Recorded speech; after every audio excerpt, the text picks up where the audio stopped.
we're going to open the study session. June 12th study session was in Littleton City Council. We have the full council in attendance minus Councilmember Driscoll. First item on our agenda is another one of our P4s, a preliminary project plan. This is for the Littleton Senior Living, which is intending to locate at 1151 West Mineral Avenue in the South Park office area. Southbridge, sorry. South. So the P4 Council, just as a reminder, is an opportunity for us to get a presentation from staff on what could eventually be a rezone application. It is not currently an application. This is an opportunity for us to see what the developer is interested in doing and ask some questions and give some input. We are going to end this, we will hard stop this at 7:30, so let's make sure that we are efficient with our use of time. We can do it. All right, so Community Development Director Justin Mills. Thank you, Mayor.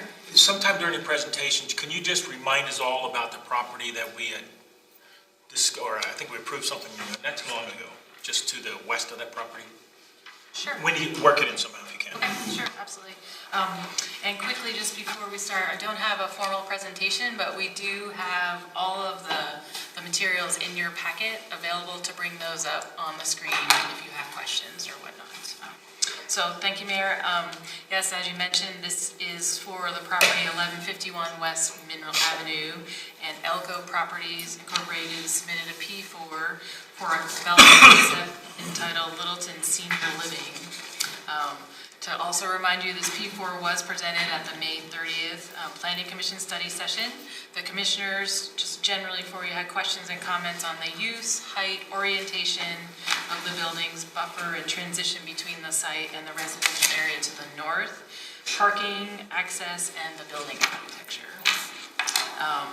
This, as we said, is for residential use. The property is currently 6.6 acres in size and located in Area K of the Southbridge PD. And Area K is zoned for office park uses. The 1983 ordinance adopted was called the Tentative PUD Plan. Yes, it is the actual Southbridge PD, and it was adopted under that name, tentative. I'm not exactly sure, but that's what it is. That was a good question. Specific performance standards were set with each of, in the PD plan as well as in some of the individual site plans. The Elko property concept is for a 99-unit apartment and 22 single-storied cottages, so it's 121 residential units in total, which would be rented to persons ages 55 and older. Just briefly, as stated in their concept request, for over 25 years, Elko Properties has developed and operated senior living communities, including age-restricted, over 55 independently assisted and memory care communities. Elko has the capacity and expertise to deliver a high-quality product that will complement the existing adjacent and proposed uses along Mineral Avenue. And then following up, we believe the proposed change in use from business to residential will be more beneficial to the neighbors than the current zoning by offering less impact in the form of traffic, noise, and building type. Now, a quick overview of the existing PD regulations for this property. The tentative plan, as we said, established uses for each of the areas. This is Area K, and those uses are commercial. So commercial office park is the existing uses allowed on this property. There isn't a maximum density currently set for this property. Maximum height, 30 feet, and this is per the city's zoning code, is the maximum feet when the project is within 150 feet of residentially zoned property, which is the case north of this property. 20% open space, minimum setbacks, front side and corner 10 feet, rear there's a 50-foot landscape border, and then parking required, you would have to meet the city's parking code. The concept is considered multifamily, and currently this, as we said, is an office park for commercial use only.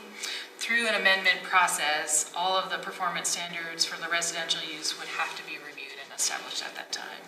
So their proposal generally, they're proposing a density of 18.4 units per acre.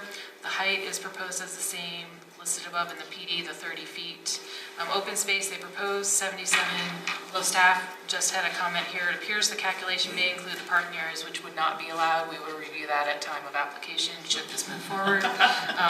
Setbacks, they propose the same as existing, and parking, they would be required to meet the city's parking standards, and as you all know, multifamily parking is required at 1.5 spaces per unit, so that if this moved forward, they would be required to meet that parking requirement. So with that, I can take any comments or questions or clarifications for your discussion. Can you go ahead and review that property to the west? What we approved there? Yes. Remind me. So a property to the west, so on Mineral and Windermere, and I do not laugh. Please notice my hand drawing this afternoon. I was trying to use the approved documents that we have for Southbridge to highlight this, but this will be perfect. So here is Windermere. As you can see, Southbridge included both residential and commercial. Primarily the commercial was along Mineral. So Windermere and West Mineral. The World Venture building is right here. This property up here is currently vacant, and that did come before City Council for an amendment to the PD to allow an assisted living facility called Stonebridge. The current property that we're talking about is, as you guys know, on Mineral, there's like a little roundabout here and a couple of these turn-in places. So the second one is really where, I tried to highlight where the property is. So it's in the back, off of that second cul-de-sac. And these stars are showing, basically, these are the 3 undeveloped properties in this area K. That helps. A simple question. What do we consider senior? You said 55 is what they're considering senior. Well, I'm asking what we consider senior. Start with you. I'd like to say it's not 55. Well, I didn't- When did that change? I vote for that. Council member, basically, they're basing this on the Federal Fair Housing Act, which uses that age as a distinction. And so you have to reserve a certain level of units for individuals over that age. It just happens to be that's the age in the statute. Well, if people get to submit things to us,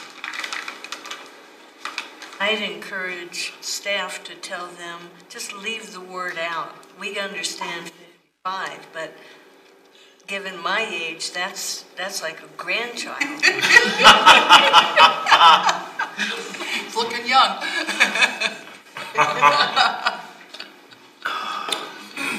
Great, Carol. Looking at the map again, so where would the access to this be from? How do they get to that?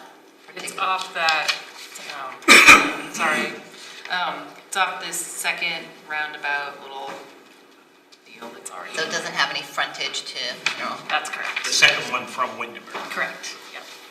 The second one going east from Windermere. And as far as that full pink area, the only areas that are not developed now is where the assisted living is planning on being, and then this lot? What else? Yes, well, I guess technically there's another property that's currently 1 lot, and we had a pre-app on this with this owner, and they may create this into 2 lots, so in theory this potentially is another option for another pad. So part of the question that I'm really asking is, Yeah. of all of K, which is all of that pink, Correct. how much of that is already developed as commercial office space? The majority of it. 80%? This is from Jerry. So, It's kind of an odd area. where am I? So, Windermere's to the left. So, yeah, right. here's Windermere. Yeah. That's the It's the world, second- whatever building. There is This right here. one thing I would say is there is one area here that's residential multifamily. And in looking That's through not our, part of K, is it? it was at one time, yes. This is going back to the original PD. And But it's now- it's- Yeah. So let me ask that, because I then heard you add that there's residential. So of the total K area, what percent is developed as commercial? What percent is So developed? these are gonna be guesses. That's fine. Karina, I'm 'cause just I trying to don't get- have that. I mean, we're trying to create some of finding these old files. So to the best of our ability, we presented you the information we have, right? And so this was from an original, the tentative PUD plan. Several amendments on area and as well as properties have, come forward and been developed. So the best that we can find from this, looking at that map, the majority of the Area K has been developed into office uses. Yes, there's two in the immediate area of this property, two other lots that are currently vacant that one of them has been approved for an amendment to allow the assisted living use. But so that was that amendment that you talked about, the amendment was? Carol? Back to Peggy's question. Sure. Do we have regulations that makes it enforceable to make a property 55 and up only? In our current land use code, we do not. As when people bring forward an amendment to a PD, it does allow you some flexibility to have some of that conversation. And I'll ask Steve to weigh into that as well. The difficulty would be from the land use perspective, okay, we say it approves and it has to be 55. How on earth exactly are we supposed to enforce that or manage that? Because the use is really what we're talking about, and the use would still be multi-family, whether you're 20 or 55. Because they aren't proposing anything around like an assisted living or a nursing care use. So senior living implies that it'll be very quiet, but there's no guarantee for that at all. From Well, if land they're use. seniors, you won't, They won't be quiet? unless they're seniors.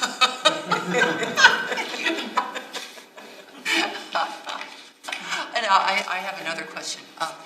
From your perspective, and you've been involved hearing Mark talk as much as probably more than the rest of us about how we really need income for the city and how we're looking at dire straits for budgets. What would be the advantage to the city of letting this property become residential when we've been told by Tiffany that residential actually costs the city money, and when we all know that there is income to be had by commercial property? Right, and generally I think how we're trying to address these questions in this P4 setting, and I'll defer to Mark and Steve too to follow up if they want, is when you're asking, we're trying to provide you as much detail or data and facts as possible. So I do believe in the response that Denise Stevens provided this afternoon about the amount of office that the city has, you know what I mean? And what would this mean as far as losing some of that? I mean, that's really your facts that you probably should look to. I'm here in the manner of the P4 presenting you the project concept for you all to provide feedback to me, which ultimately, you know what I mean, ends up at the applicant being able to hear that and decide how they want to move forward. Could you summarize what Denise said? Yeah, so based on the question came from Councilmember Elrod about finding office space, what's the demand for office space in general or percent of office space vacancy in the city? And the response, because it was around, the highest, so Class A is your highest quality office space out there. And however, how those brokers, classify that. So the response was then Class A office. The total space available is 1.3% out of our total inventory citywide. And the comment was that in this area, the only Class A office space is that World Venture building, which is the southern property, Jerry, to the one you just asked about regarding approval previously on Windermere. So, not in Well, follow up on that. Is that the only Class A office space in this area or in the city? I think it's in the city. In the city. So there's only one Class A office building. It's available. We're talking about available. Available. Yeah. not saying it's the only class, we have other Class A office that is occupied. Okay, that's what I was getting at. Yeah, it's very different than what. Available. Yeah. Because as you may or may not know, that World Venture building is on the market currently. It Well, has so- been vacated, right? Correct. So, but it says percent of space available in the class, 100%. So if that's the only building, that would be 100% of the space available. If there's other buildings that are occupied, then 100% shouldn't be available. I understand it the same way you do, Kyle, that's the only Class A building that we have. That's how I read that. That's how I read it. Yeah, that's, yeah. Instead. So theoretically, So I guess what Get a clarification from general, Denise. we can get a clarification, but I think either way, the point here is that if you're asking about how much is become available Class A office space, there's not a lot available in Littleton generally, Right. if that's helpful for this conversation. Yeah, that's what I see too, with a small percentage of the total availability is small, it's a small percentage that is Class A. To also follow up on Carol's question, so for the city, for revenue-wise, would a office space, commercial office space, or residential be more beneficial to the city revenue-wise, generally speaking? I mean, generally speaking, I think there's honestly, so many factors that I think you really have to contemplate the location and what the intended use would be. Because certainly office versus, retail is different. So Right. I just don't know how. But if it's office space, you're not having any, so there's no sales tax revenue coming in, if it's just an office. Okay. There is use tax. Use Use tax. tax, Okay, right? So right. there's just so many factors. I don't know that, like on an apples to apples, that you just really have to take all those other things into consideration to make a determination. Carol? And that's really what we're asking. Yeah. Yeah, I What your think thoughts are Kyle on still that? has support. Yeah, the other question was, what's the general, so we have the demand for office space, which means there's not a big supply, so theoretically there would be a demand when there's a low supply there.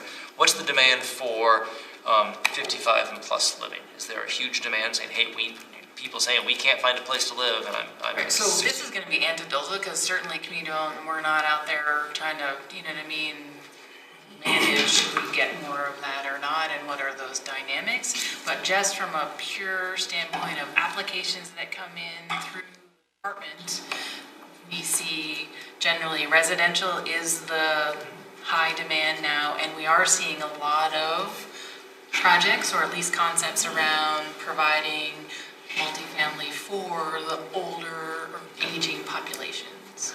And one last question on that. I didn't see it. Is there a estimated rent level, the amount that they would charge? I do not believe that was provided Okay. in our And documentation. would there be a way to, if we were to, assume that we said, yeah, let's go ahead with this, is there a way to legally to require affordable units in there? If you're saying, hey, we're going to have it be $3,000 to $4,000 a unit, if you say, hey, we want to have some sort of affordable component, which is part of it being a rental. Generally, in our code specifically, we wouldn't have the ability to require it, and I'll have Steve follow, but certainly if someone were to voluntarily offer Could that be a such- condition on a rezoning? Councilmember Schacter, members of the council, this would be something that if the council is interested in, you would actually need to look at amending our zoning code and building an affordable housing component into our zoning code. And that certainly is something that if council would like us to report back on, we certainly can. I don't think we could do it by stipulation in a particular case. We'd actually have to put it into our code. And unless someone wanted to voluntarily offer that, maybe that's a different discussion. City manager. If I may just comment a little bit on the affordable housing issue. We do have an affordable housing committee that's trying to wrap up their work here from the past couple of years. We presented to council last fall, I think, the results of some of the work we had done. Now it's about implementation strategies. This council here is likely to see that, I'm guessing probably this fall sometime. Eventually, this work will be part of the vision and comp plan process, because a typical element of a comprehensive plan is a housing element. And so that would be traditionally the opportunity for the council to decide what kind of policies, as Kyle Schlachter here is suggesting, where the council may want to take on this issue of affordable housing formally. Now, you certainly can do that in advance of the completion of the comp plan, but traditionally that would be the opportunity to take on issues like this. Carol? Addressing your question a little bit, I know about that, about the demand for senior housing. I think it was a month ago, I heard a report from the sales manager for the Vita or the Grove that they were still 100 units short of being sold out, and their units have been on the market since January, so they have a lot of stock left. And then slightly different. I had a conversation with Pat Dunahey, who is the head of the South Park Business Association, which is just across the street, and also one of the key members of the Littleton Business Chamber. He said that he talked to a real estate broker who's been in the business for 35 years in Littleton, who said that the best use of that property would be business condominiums, certainly not housing, because in 10 years the value of the housing could plummet depending on how the housing market goes. And since it would, anyway, to continue with the condominiums with a flexible space, and that would be office space that could become a number of different things. He said that in South Park, just across the street there, they have 20 units and 15 units, so 35 units that are renting for $200 per square foot. So they're in high demand. He is saying also that 20-some years ago, there was a push to fill up the South Park business area with housing because there wasn't much demand for commercial at that time. And now that's a really thriving area that the number I have from him that South Park contributed to the city $750,000 in usage tax last year. So that is a lot of money from a business office space application rather than residential. We need to keep that in mind. Can we afford to give that kind of money away to housing? Kyle? Totally different train of thought here. With adding, what is it, 100, probably 125 units roughly, something like that. 21, I believe. 121 units there. Would there be a need to readjust the intersection of Mineral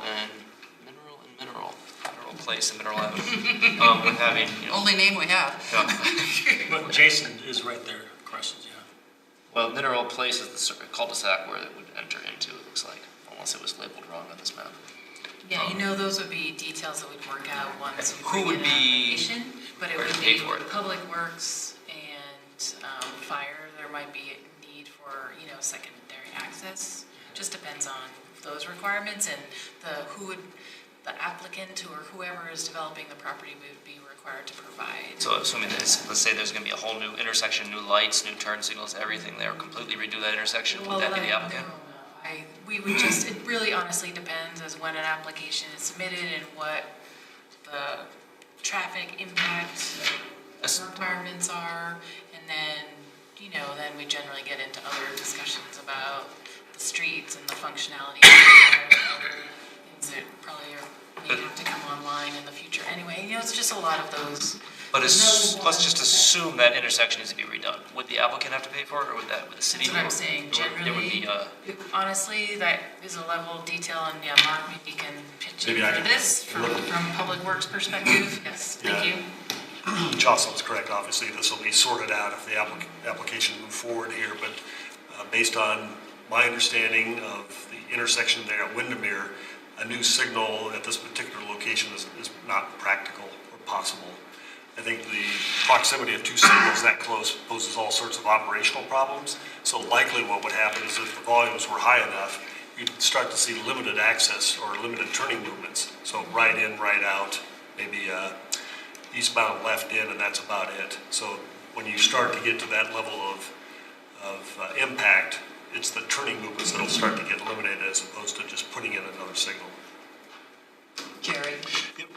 The location of that property versus a lot of the other part where Pat was talking about, the access is just very difficult. And I think for a business to be there, well, and this would be a business, but it's a different type of business. For office buildings, I think the access is very limited and kind of encumbers the thing. It's, speaking of encumbered, if we pass this, can we put something that on the title that would encumber the title that would have to be, say, 55 and above, without having to go through a zoning? I would not recommend that. I would recommend that if we do this, the developer should address this in accordance with the Federal Fair Housing Act. And because the issue for the city, when we started doing it, is we are now then engaging in what can expose us to a discrimination claim. It'd be better, as part of this, that we just work with the developer, and if the developer wishes to take this position, which they're able to do under the Federal Fair Housing Act, they do it as an age-restricted community through covenants. We can certainly ask to see those, and I'm certainly happy to verify those and make sure. So a zoning, though, through the council then, could be time limited. I mean, if they don't have it developed in, say, a year, somebody else could come in and develop something else, but we can have a requirement on there that has to be built. You mean like a reversion where if they don't develop, it can come back, the city could come back and revoke the zoning or something. Certainly we can look at those types of things when they bring in an actual zoning application, and we can look at that. Thank you. Carol? I would like to point out, we started that there was going to be a change in perhaps the staff's evaluation of the amount of open space. Oh, the requirement would be that it's 20% of, And as I understand, the developer claimed that they were going to provide 77% open space, but that included the parking lot. that's just my guess based on a rough looking at the site and. So that makes me even though the developer, you said the developer claims 20 years of experience developing this kind of thing, do they really understand the difference between open space and parking lot? And if they do understand that, are they kind of trying to slip things by? Well, and recognize too, I mean, maybe this is a concept, so how much they delved into the existing city code, and if their project met that, we generally haven't been. Isn't it kind of normal though that you don't include parking as open space? Yeah, and I'm just making that guesstimation. I'm not trying Maybe to put it's you on the some spot. Maybe it was just a typo, I don't know, right? Well, that, I just don't know, but Okay. I don't know, Carol. But I All think right. it's good input to say, I think what you're I saying. have doubts. Something interesting for you to make sure they're open space as they could or something, is that what maybe? And that they're being straight with us. This isn't the first one of these I've been through. Jerry? So on one of the attachments, though, it does say that for this proposal, it'd be acres would be 5.13 for open space, whereas right now it's zoned for 1.33. So they're proposing. We're not approving a rezone here. Right. I think if you're saying you'd like them Yeah, to provide right, as exactly. much open Sorry. space as possible, then that's great to hear, right? And if that's what you're saying, you want them to do more than 20%, and maybe that's what they were intending to do. And that's what it looks like they're intending to do, at least right now. I would, first of all, let's, keep this at that concept level. Yeah. And I think a couple things. Number one, I really wish we had this housing study done. It's been stalled out and spun around, and this is exactly the type of situation where, very early on, and particularly when we were in our retreat in February, one of the things that this council said firmly, that we want to make data-based decisions, and we want data that helps inform us as to the decisions, because without that, you do wing it. You just wing it. You hear something here, you read an article here, or whatever the case. So, this housing group, I think, is I think it's bigger than affordable housing, at least it needs to be, is, what are the needs out there? What do we have a shortage of? What do we have an excess of? Where are our vacancies? There's a housing problem throughout the entire metropolitan area. There's a shortage, which is why the housing costs are so high. So that is one thing. Those types of things would be so helpful as we're reviewing these things. The other thing that I can't help but think about when I look at this, a number of years ago, and I don't know if it was 2010, 11, the rehab hospital, which I've forgotten the name of now, Health South, they rezoned. They came in and got a rezoning for that. The two-story office building across the street from that on West Mineral Place, which is directly in front of this, sat there empty after, I can't remember who was in there. It's a substantial space, and once they vacated, it sat there empty for close to 10 plus years. Ended up, a business went in there that could only use a portion of it, and they still work to try to sublease a lot of that. It's a 50, 60,000 square foot office building that they were having, and they're still struggling with vacancy. And there we've got the World Vision, and they built that center, and they're gone. When did they leave? A year ago. Yeah, it hasn't been that long. Then we've got the place that came in and I can't recall their name, the assisted living. Right, still. And so that they want to rezone that. So when you listen, you watch what the market's doing over here. I mean, we have to have a consideration for what is the market demanding and what are we providing. And, like I said, it'd be great to have more data and more information on that. Across the street, we have a huge office park, the South Park. And it's very successful. They have a substantial amount of vacancies in there too. They're not full. They have turnover. They've got a lot of empty land, empty plots that people could build on. They have a couple of folks in there that are expanding. They've had a couple brand new buildings go up. So it's moving through, its ebbs and flows too. But I look at this and I think, we have an established neighborhood to the north. We have an established business park to the south, and it feels like this little piece is trying to decide what it needs to be when it grows up. And these, I don't have any answers here, but I think when we look at this, is it trying to be something?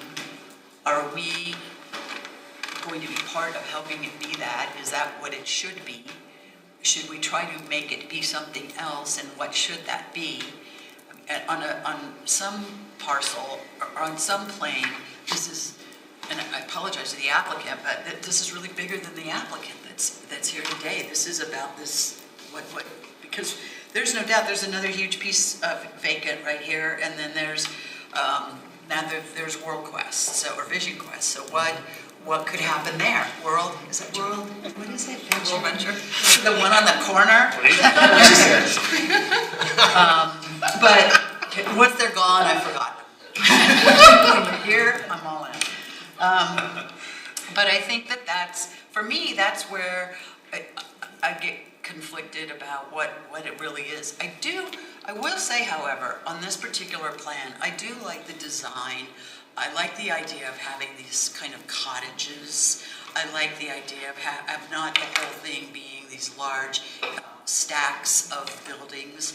I like the idea of having this inner court of greenway of sorts, so that there's a place to gather and walk and grass, and maybe a place for them to have activities.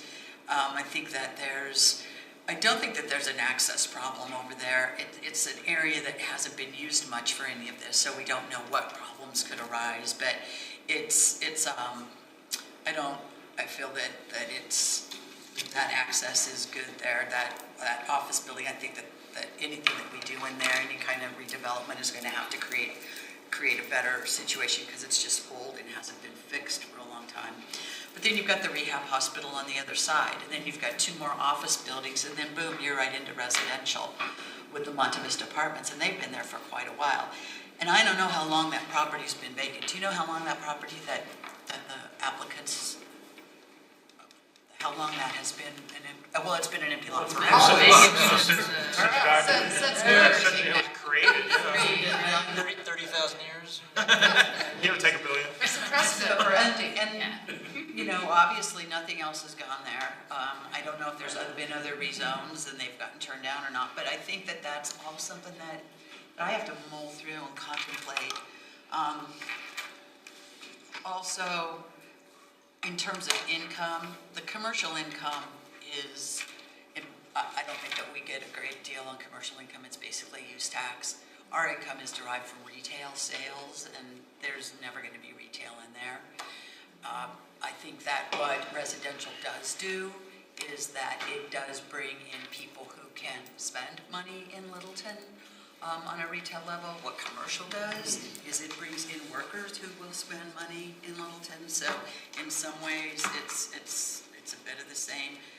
Retail can be obviously more expensive for a city than commercial, but some of our commercial can get kind of high demand on our services also.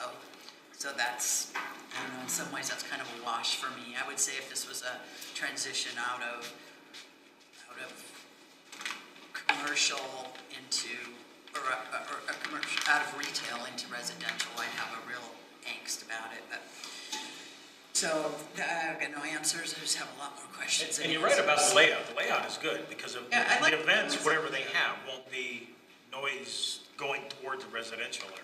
Yeah, and I think they were conscientious about the neighborhood to the south or to the north, and then parking towards the west. Carol.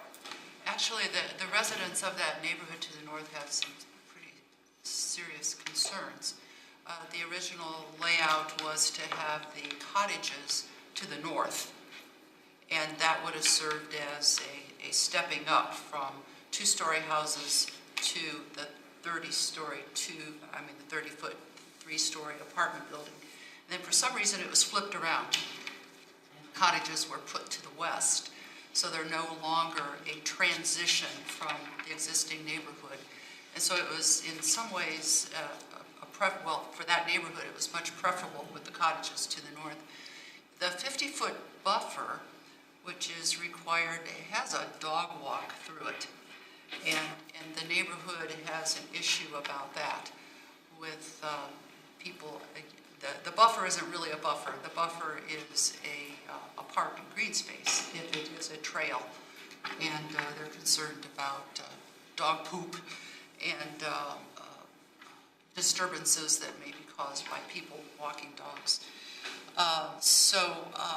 The cottages could be a good transition if this were going to happen, to have them to the north again instead of to the west. And again, I don't know why they were changed.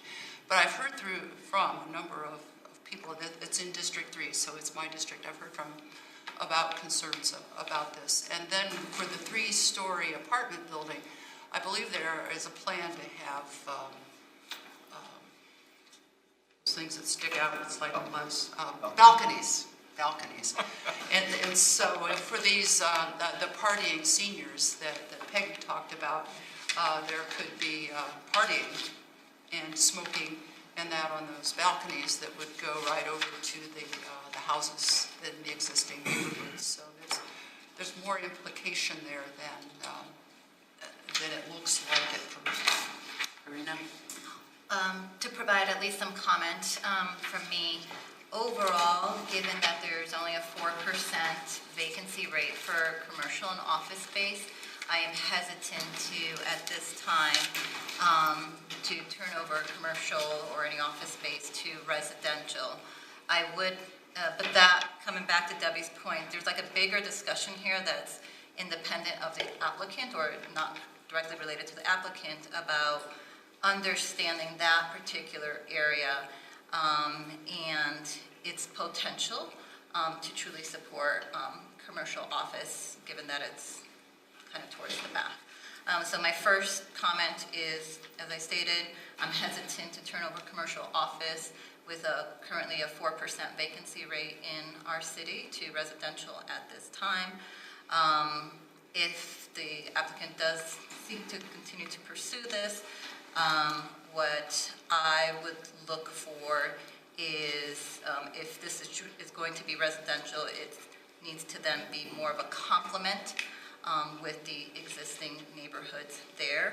A little bit to maybe what Carol was speaking about, of maybe, again, that can come through some of the community meetings, but if they do choose to move forward, I think they have to further design and accommodate for integrating into the neighborhoods. I agree with Karina that with this low vacancy rate on commercial, I'm kind of hesitant to give up commercial space. When you look at it by itself, isolated, just that parcel, I like the design, I like the integration with cottages and the apartment building. I think that's a good mix right there. I like the dog walk. That it makes it look like it's a trail, but it's not connected to anything outside. It's just this little nub here that goes there, and makes me think about how is it connected to the larger area there. And I think that's a hard parcel right there, kind of hidden back in that cul-de-sac. And so I don't know what the answer is, but I think it's tricky, and I'm not completely opposed to it, but I'm also not 100% on board with it right now. Other comments? I guess my final comment is while I do recognize the commercial shortage, we've never had anybody come in the time I've been 11 plus years, come in and want to rezone that or want to build a commercial building on there. The commercial buildings that exist in that area have struggled. Obviously, we have a vacancy, and we have others that have large vacancies within their buildings. So while there's a shortage, this particular area does not seem to be we don't have commercial builders clamoring to get in there to do something. However, we do have this type of builder. We do have these residential, more age-restricted, assisted livings that are looking to come in here. We've had two of those in a very short period of time, and I would not guess. I would suspect that we will have more, as that was one of the other P4s that we had. So I think that's where the demand is in the community at this point. In terms of the dog walk and all of that stuff, that to me, that's a situation if this were to go any further, that the developer would obviously need to have a vibrant conversation with the community. There's no doubt. That's an established neighborhood. Those are people that have been living there for years, looking over an empty field that could someday become a business park. So that becomes a very, very dynamic and aggressive, or not aggressive, but I can't think of the word, conversation with the neighbors. And I think that it also, that they're, depending on how things can be planned, it could be a nice marriage. We've figured that out over there on Wilton Village. So there's ways that things can be managed around that. I think my biggest concern is just what should that parcel be? Should it be what we originally planned it to be, or should it be what the market's telling us it should be? And then what does that look like? Because it's an integration of a variety of services and uses right now. And I think that's my biggest angst with it. So if there is no other comments, then that would be conclusion. Okay, super. Thank you so much. Thanks. So we're running ahead of schedule, so let's keep that going. So our next presentation is on the 2018 resident and business surveys. I think it's the 95 degrees to me. And these we do these every 2 years, so this is our 4th year that we have statistics on this. So it's both residents and business survey. And I'm assuming, or I know council has taken a look at these. I know that we also have not gone deep into the 170 plus pages of them. So do we have a presentation on the overall? We do. We're running ahead of schedule, so. And we're gonna need to load up this presentation. It may be there, but can we just take a quick 5-minute break too? Sure. Okay. Sorry. Great, thank you. So Deb?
previous council meeting here, geez, well over a month now, and I was going to provide council and the public just kind of some periodic updates on our fire unification here and the progress we're making with South Metro.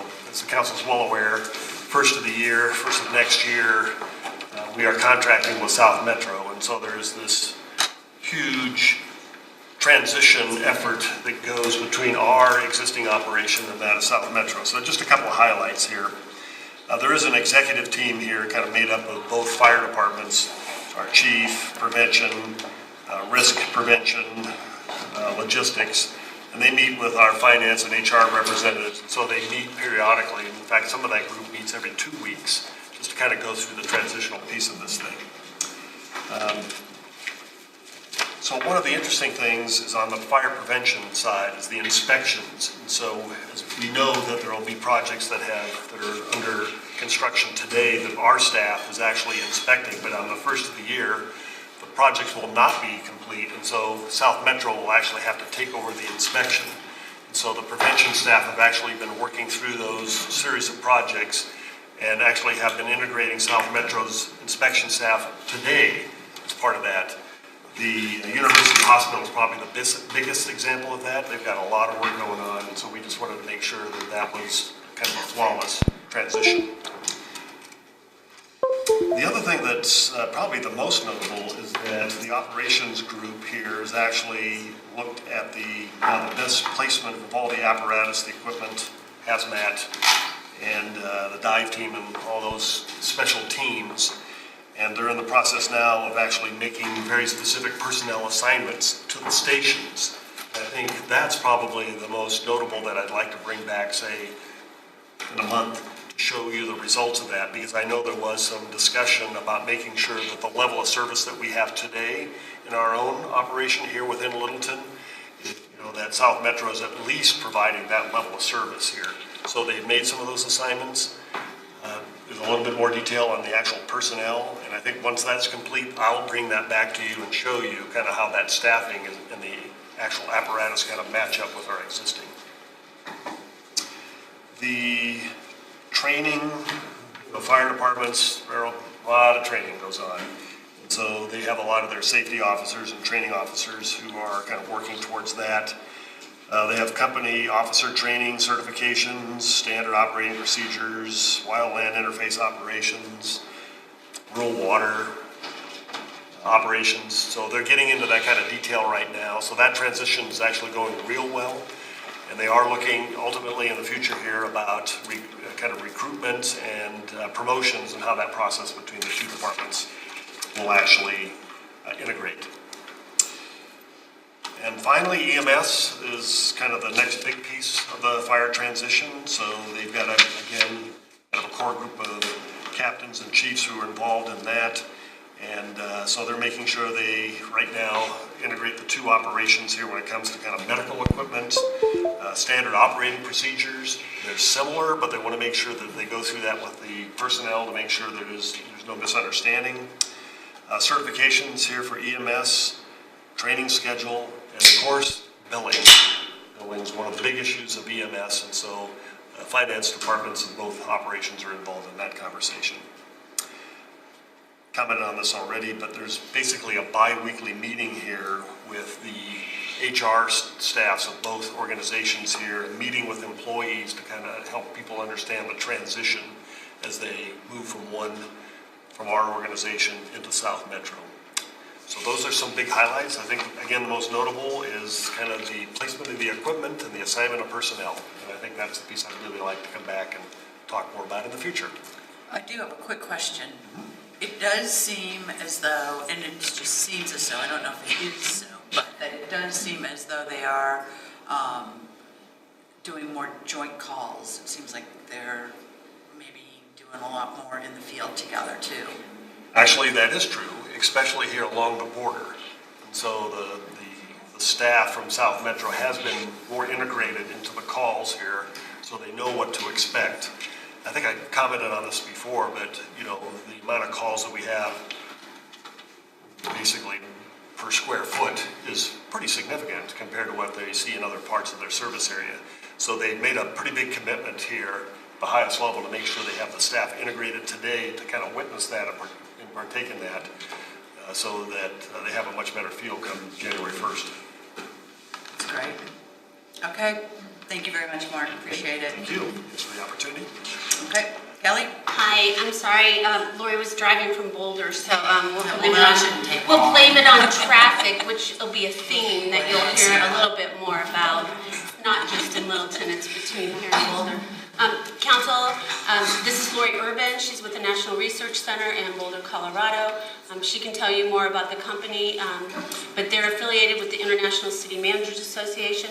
We've been working with them for 8 years in 2012, 14, 16, and 18. So now this is our 4th year. Lori's been working with me on it every year.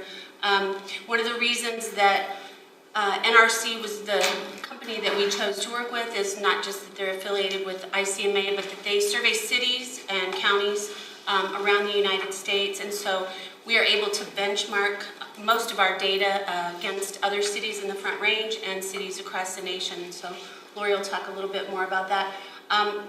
We've kept the survey questioning pretty consistent over the years because we do benchmark it. This year, however, if you were one of the people who received the survey, you would notice that we had an additional page about law enforcement, about the Littleton Police Department. That was at the request of our police department because of their CALEA accreditation. CALEA is now requiring them to do more surveying about their services in the community. So we did, it's a 5-page survey for residents, but we did add a 6th page that has questions that CALEA wanted us to answer. So with that, I will turn it over to Lori to dive deep into the results. Great. Thank you all. Sorry again for that delay. So I want to first thank Kelly for working with me so closely on the survey. She's a pretty integral part in making sure that we're asking the kinds of questions that are going to get you the data you need and the police department the data it needs in order to make changes within the community. And thank you, Mayor Brinkman and council members. Some of you I recognize, some are new faces. So I'm happy to be here tonight to present the results. As Kelly said, I've been the project manager since you all started working with the National Research Center in 2012. So it's been my pleasure to kind of see the changes that have happened in the community over time. So I know that some of you will have heard this before, but for those council members that are new or residents that are new to this this process, surveys like this give perspective of the average resident. These aren't the opinions of people that show up at your meetings, that call you or email you. These are representative results for everyone in the community. And survey data like this is about accountability and transparency within the government, but it also can feed into performance measures. It can feed into budgeting and strategic planning so that resident opinion helps drive your decision making. Obviously, the survey is one tool in your toolbox of data that you have, but hopefully the city finds it to be useful and can help integrate it into its policy planning and decision making. So this is going to be a pretty broad overview of the thick reports that you have there, highlighting the main results. I'm going to talk a little bit about both the resident and the business survey. Where questions overlap, we'll kind of talk about both of them and then pull out some key highlights from each of those two surveys. But feel free to stop me and ask questions as I go, or you can wait until then, whichever is your preference. So for both surveys, we've used similar rigorous methodologies across all iterations, including in 2018. For the resident survey, we mailed to a random selection of 3,000 households within the community, and we had 721 completed surveys for a response rate of 25%, which is 1 point higher than in 2016, which is actually kind of impressive. We've, especially since you added a 6th page, usually we see longer surveys get lower response. We see response rates over time declining. So the fact that you've maintained and increased, that is pretty outstanding, and thanks to your residents who cared enough to complete the survey. So for that 721 responses, we have a margin of error around all the survey results when we're reporting results for everyone within the community. we have a margin of error plus or minus 4 percentage points. And when we talk about subgroups, we break the results down by council district and by age and length of residency, different kind of respondent characteristics. That margin of error increases. Increases slightly depending on how many respondents are in that subgroup. We weight the survey results to make sure that they are representative and that we can generalize the results, the findings to the entire community. We look at the respondent demographic profile and compare that to the most recent census data so that we can, because we know that residents of certain types, women, older adults, homeowners, tend to respond at higher rates to surveys. So we want to make sure that the voices of all residents are in the proportions that they should be as it's represented in the entire community.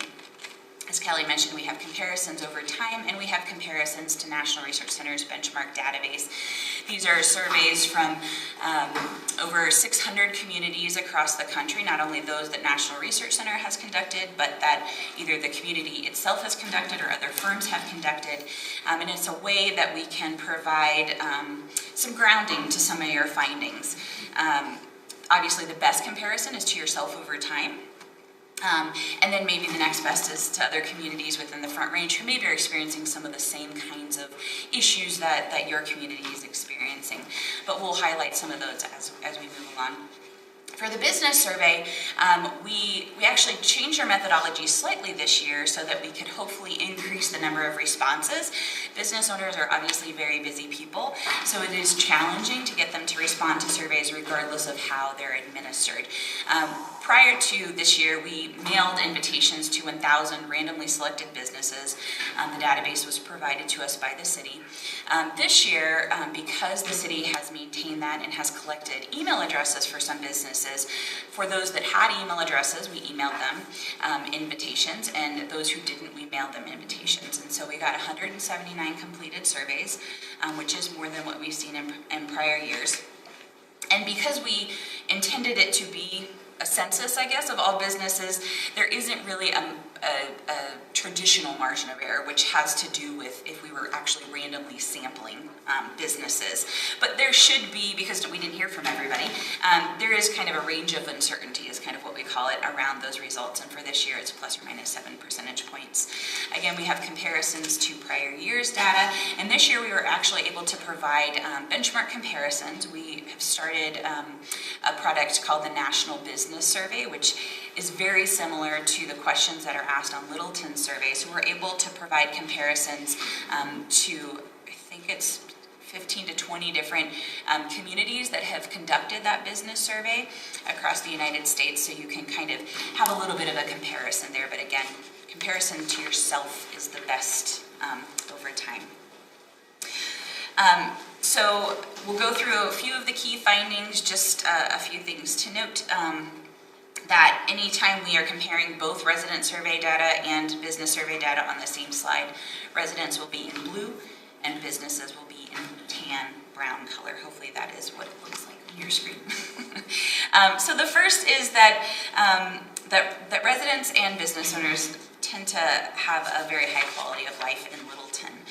We asked several questions about aspects of quality of life, and overall, the city received high marks from both the residents and business owners. There's a lot of stability in these ratings over time, and generally, the ratings that residents and business owners gave when there was a benchmark comparison available, they were higher than both the national benchmark and the Front Range benchmark. But that comment where they're stable, and then that's very obvious. There's little change. What does that tell you?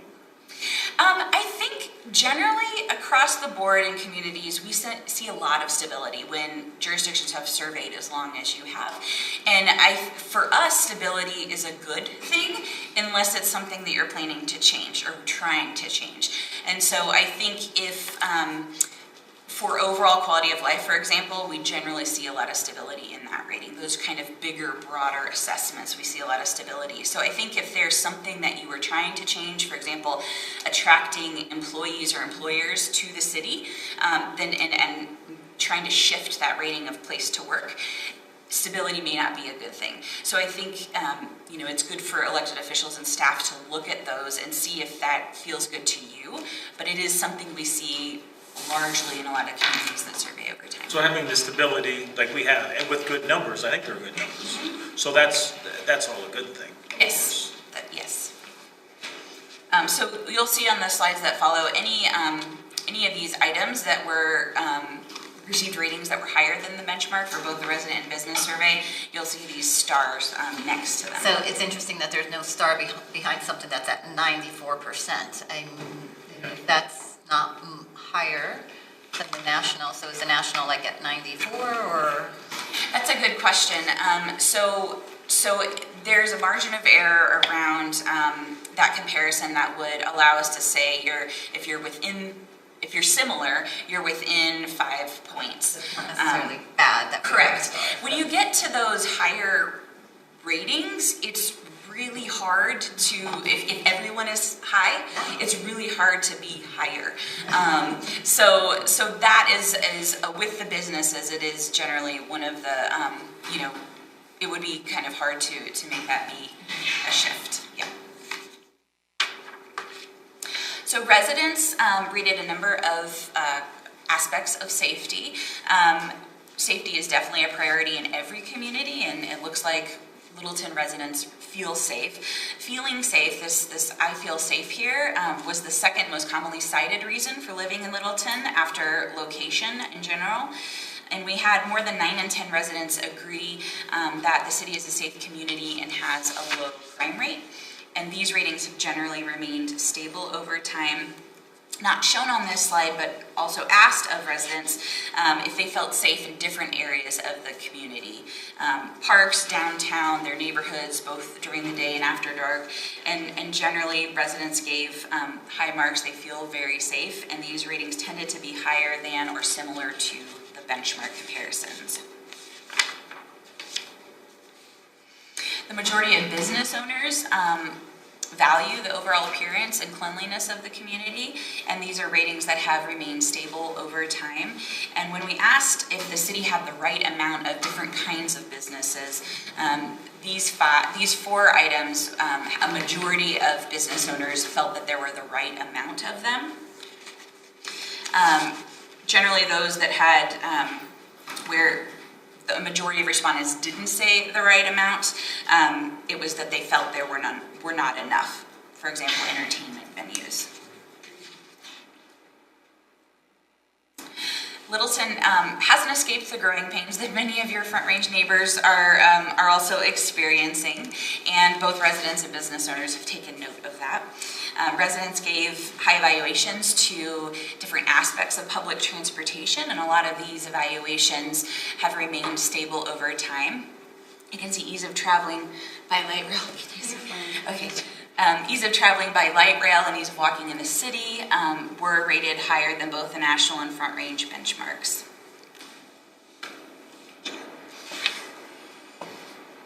Ease of walking in the city kind of throws me a curve a little bit. That would make sense for the East Coast, but not so much for out west. Ease of walking around, I don't know.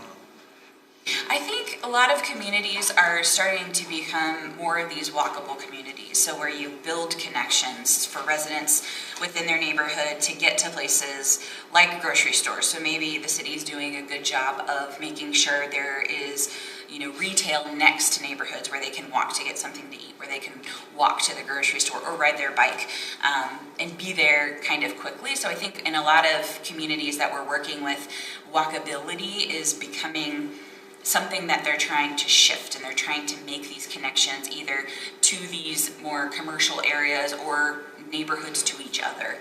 I'm not necessarily surprised by that, like you are, Jerry. I mean, when I just walked down to the block party, and I'm probably 2 miles away, but there's, for the most part, sidewalks, or there's crosswalks that have a light that, so we have some of those things that we have done that at least feel safer. We have our trails. So we have a few avenues that we can get around. Again, I'm in one part of the city that maybe has more walkability than another, but. So we did see just the ability to get around town by automobile in particular is becoming more challenging. And these items in the the four little bubbles there, have been trending down since they were first asked in 2012, although they were stable compared to 2016. So traffic flow and ease of driving or travel by car for both residents and businesses, we see those ratings tending to decline over time. And when we asked residents what they felt the most pressing issue is facing the city of Littleton in the next couple of years, they said that 60%, I guess, said that traffic in general was the most pressing concern, and this actually has increased since 2016 from 48%. And that doesn't necessarily say something about the whole city. We have wonderful South Santa Fe and Mineral, both of which are huge jams a good bit of time, but you can get around lots of other places, and sometimes Broadway. You can get around most places, it's just a few that are major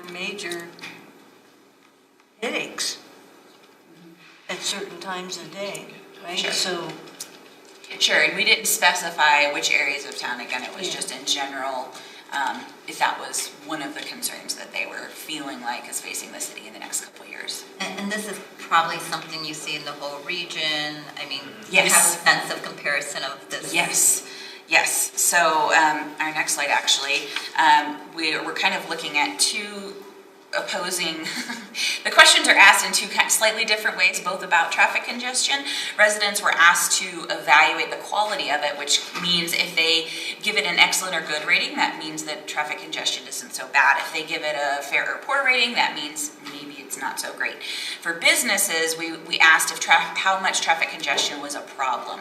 So you can kind of see, even though the two lines in this figure are going in opposite directions, they basically mean the same thing, that residents and business owners feel like traffic congestion is getting worse. I'm sorry, how do you read that? Why do you... So the blue line that goes from 42% to 28% is residents evaluating traffic congestion as excellent or good. And so that's going down, so the question is asked differently. Yes. So one said no, and the other said no. So the blue is excellent or good. And Thanks that's for going keeping down. us on our toes. Oh, no, I know. One of my colleagues helped me with this, and she's like, does this make sense? And I thought about it, and I said, I kind of like it, but it will be difficult to explain. But, How much of this, when you do this traffic congestion, how much of it can you really isolate to the community?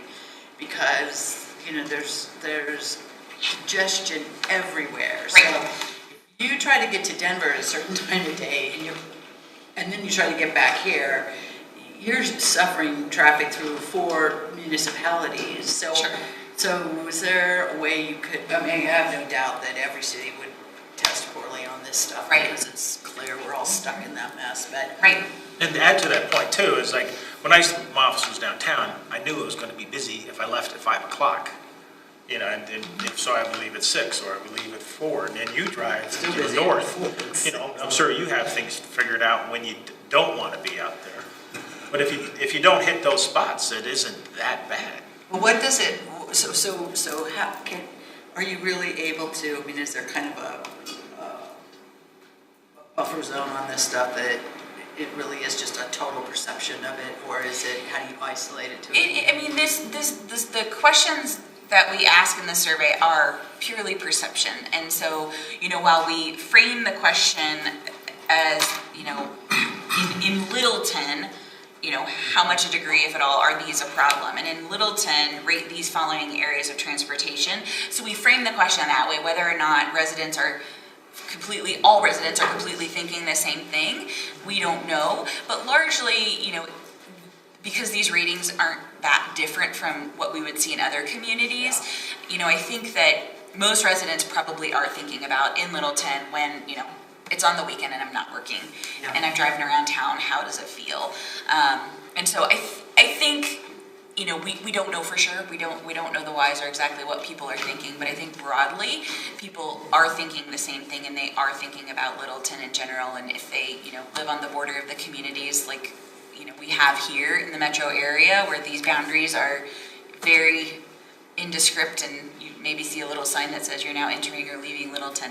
I don't know that they make that differentiation. So I have a comment for Mark in relation to that question. So of course, what we're looking at here, a lot of this is qualitative.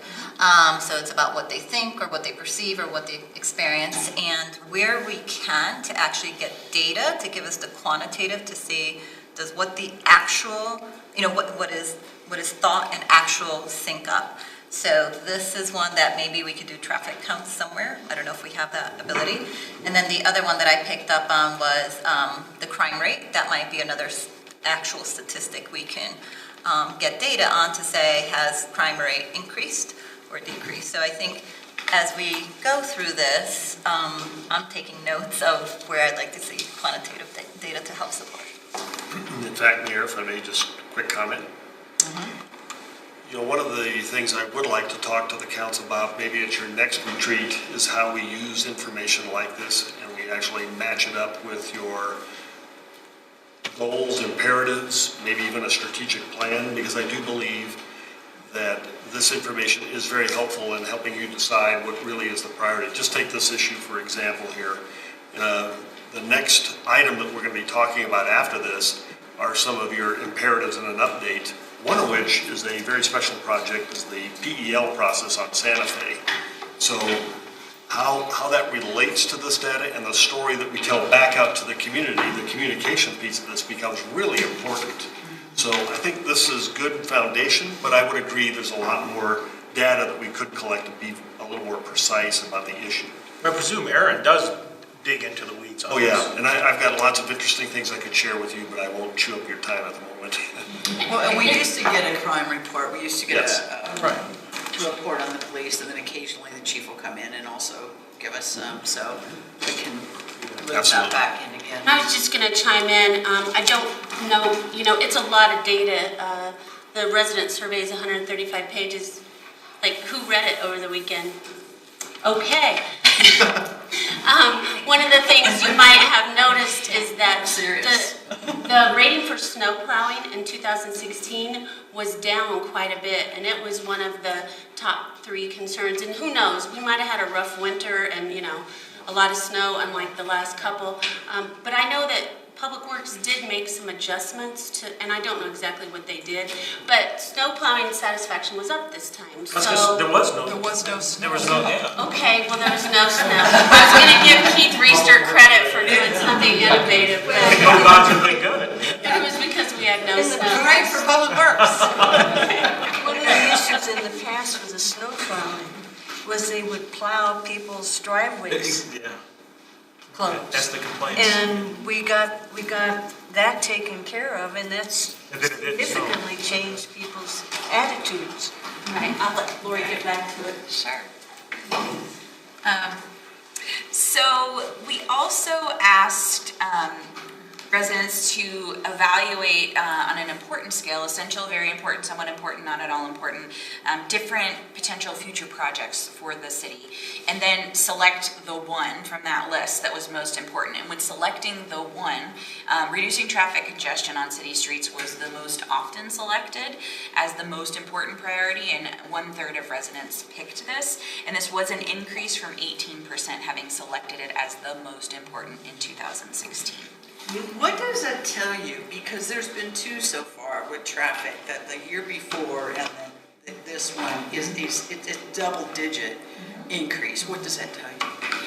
It does tell me that something's going on, and so if congestion is, I think oftentimes congestion, which we have a lot of going on down here, is construction related. So there's a lot of construction, and that leads to, it's you trying to make improvements, but getting to that point is really challenging. I know that the city of Fort Collins is another client of mine that I work with closely, and they have had issues with traffic congestion. A summer or 2 ago, the entire city was just tore up, and their ratings got worse, but they actually saw slightly a bump in their ratings after a lot of that construction cleared up. I mean, there's construction always going on in communities, but once the bulk of it was done, residents noticed, and they made gave higher ratings to street maintenance. They gave higher ratings to traffic congestion, meaning that it was better.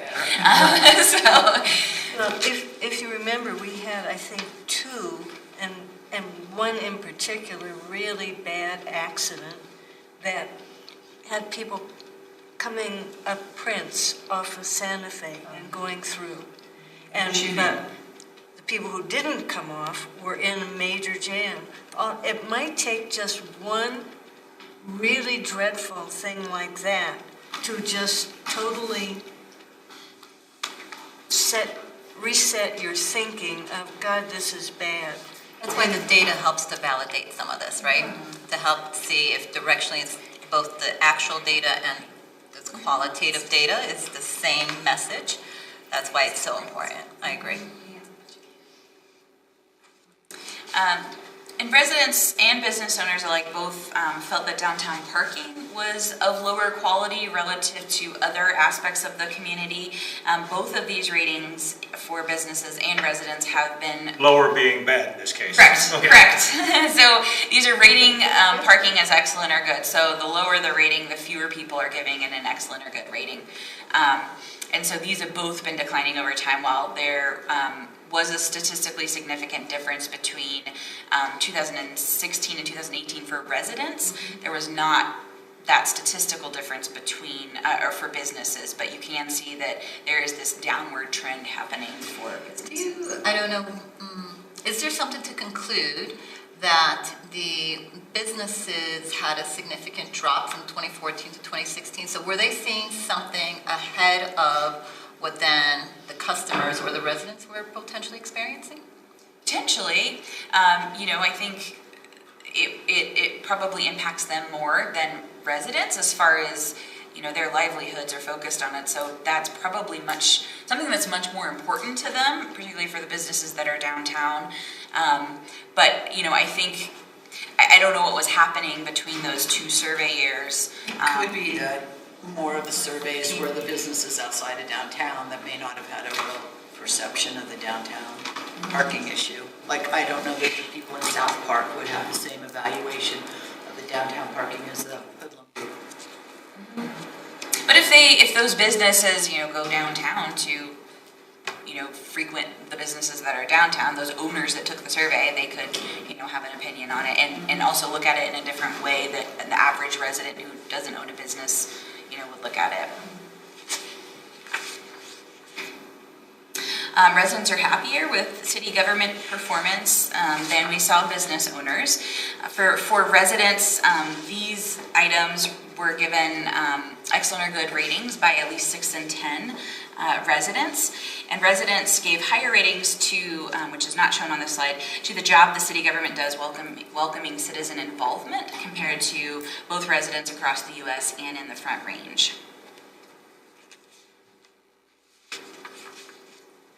While business owners and managers gave, positive reviews to some aspects, these are just 3 of the 7 or 8 that were asked of businesses. They did tend to give lower ratings where there was similar items asked than residents. And when we compare those to the national benchmark, the overall direction the city is taking, the job that government does at welcoming business involvement and attracting companies to locate in Littleton, those received ratings that were lower than the benchmark. Business owners seem to be have positive opinions about interactions with city employees. We had 63% of business owners this year saying they had contact with a city employee in the 12 months prior to the survey, and at least 3/4 of those who had contact gave positive reviews to their interaction with that employee. 77% said that their overall impression was excellent or good, and this was similar to what we see in other communities where we've surveyed businesses. Does the business also include construction contractors, small business folks doing remodeling, looking to get permits from the city? I don't think so. I think it's They're just Littleton-based businesses. That Denise's staff has a database of 2,300, I think, businesses that they are aware of. So it could be those guys. I mean, They're Littleton based. Yes, if they're Littleton based, yes. So I think it's the business licensing. Gotcha, thanks. And residents praised city services, but they did note some areas for opportunities for improvement. The overall quality of city services was given positive ratings by most respondents, and this was higher than both benchmarks, but we did see that it has been trending down from 2014. It was 90% gave an excellent or good rating in 2014, 84% in 2016, and 81% this year. We did an analysis. We had residents rate the quality and importance of a number of city services, and we looked at how those kind of intertwined. And what we're trying to figure out is, where do residents give a service a higher rating of importance, but they feel that it's lower in quality?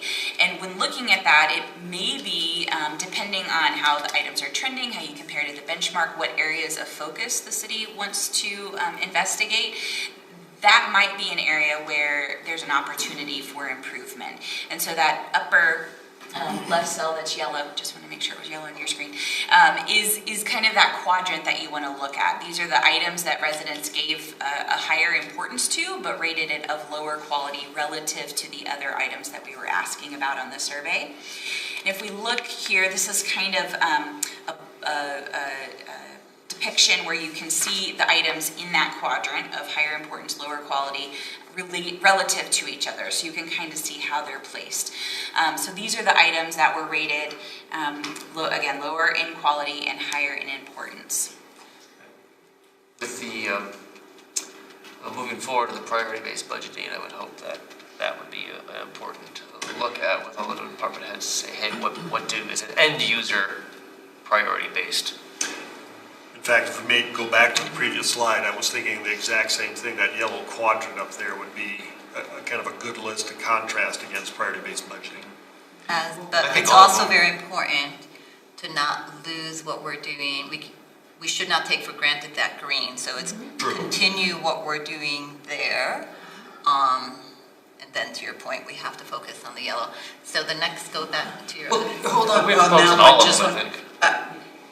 lower importance, lower quality downtown parking. How do you?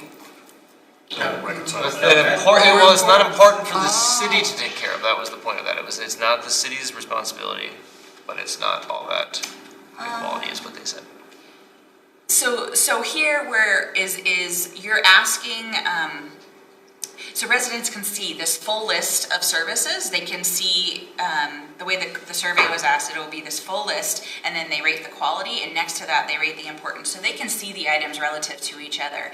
And the other items where we were having them evaluate parking are in a completely separate question, and we're having them evaluate parking in relation to other kinds of aspects of the community, not as a city service, but as in relation to cleanliness and ease of travel, those kinds of things. So I think the evaluation here, the way I would take it is that there are parking is important to residents, but it's not as important as these other things. Isn't that interesting? Isn't that interesting? Well, even Leaf and As a Retire. service provided by the city. I'm surprised that Leaf, the tire recycling is, while it's important to folks, it's just not that. It was the least important thing on that table. Yeah. Very bottom. And other things. Comments here? So coming back to the discussion of priority-based budgeting, or how do we now begin to say, how do we tackle this? So what's very interesting about this particular quadrant is you can actually group about 4 of these together and they have the same theme. So when you put traffic flow, snow plowing, public transit, and traffic enforcement, they kind of all talk about our infrastructure, mobility within our city. So they're kind of all one idea.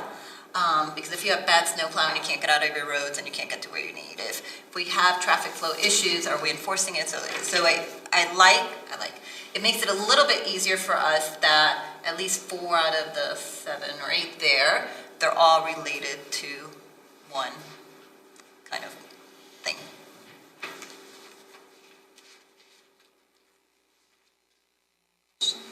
Keep going.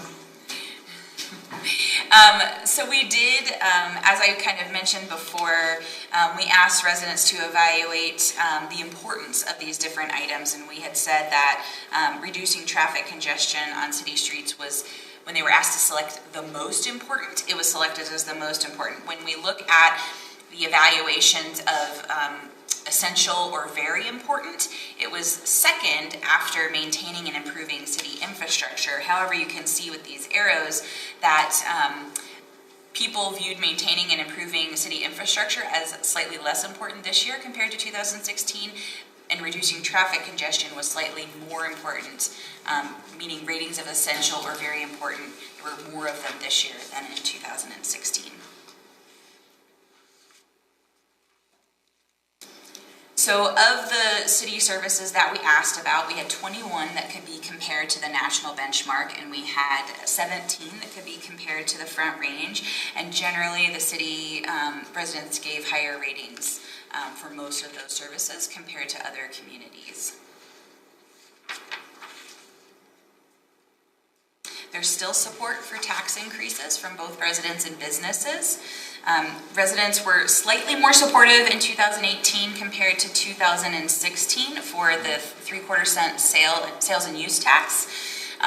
It wasn't a statistically significant difference, but there is a slight increase in resident support for that, where businesses, generally the level of support is the same. However, you can see there's kind of a shift in those who strongly supported it this year compared to 2016. We asked about preference for the sales and use tax amounts, and both residents and business owners preferred the 1 cent sales and use tax, but we did see between 1 in 5 and 1 in 4 residents and business owners didn't want a tax increase at all. And these evaluations were similar to what we saw, or these preferences were similar to what we saw in 2016. There's still a majority of both residents and business owners supporting a lodging tax. Residents voiced similar levels of support compared to 2016, while business owners voiced slightly less support in 2018, but that wasn't a statistically significant difference. What year was that a ballot issue? Oh, the lodging tax? Yeah. Oh, it was 3 years ago? What? Lodging Lodging was on a ballot? Before I got here. Jim Taylor was mayor. That's all I remember. No, he wasn't. No. I was on council. Wasn't? He was on council, but he wasn't mayor. So it was probably in the neighborhood of 2000. It was shortly after the Hampton Inn was finished. When did the Hampton Inn open? 2013. So it was probably like 2011. So it's outside just before our surveys. Yeah. Actually, I think that's a good observation, because I think that's how it ended up in the survey. 2013. I was gonna say, I think it was prior to the I was mayor. 2016 survey, because we didn't have it on the 2014 survey. I don't know. The Littleton report and the city's website remain the top sources of information for residents. Here you can see the 4 sources, the Littleton report, Littleton Gov, and the Littleton Independent, and Nextdoor.com are the 4 sources that residents said that they use as a major or minor source for information about the city. And you can see that there was a pretty big jump in use of Nextdoor from 2016 to 2018. We also saw an increase in use of LittletonRocks.com as a source of information, and a decrease in use of Channel 8. Were you able to break these out by demographics beyond? I think we do, yes. Okay.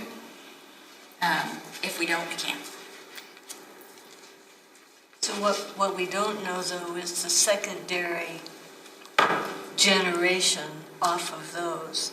So I suspect some of what, for example, is on Nextdoor.com, then people email or have other ways of propagating that information. So there's the same maybe with the Littleton report or whatever. So we just, or there's social networks otherwise. I mean, so Littleton report also is, I mean, that's one of the highest because that is a distribution that goes to every single person, right? Free. Every postal patron.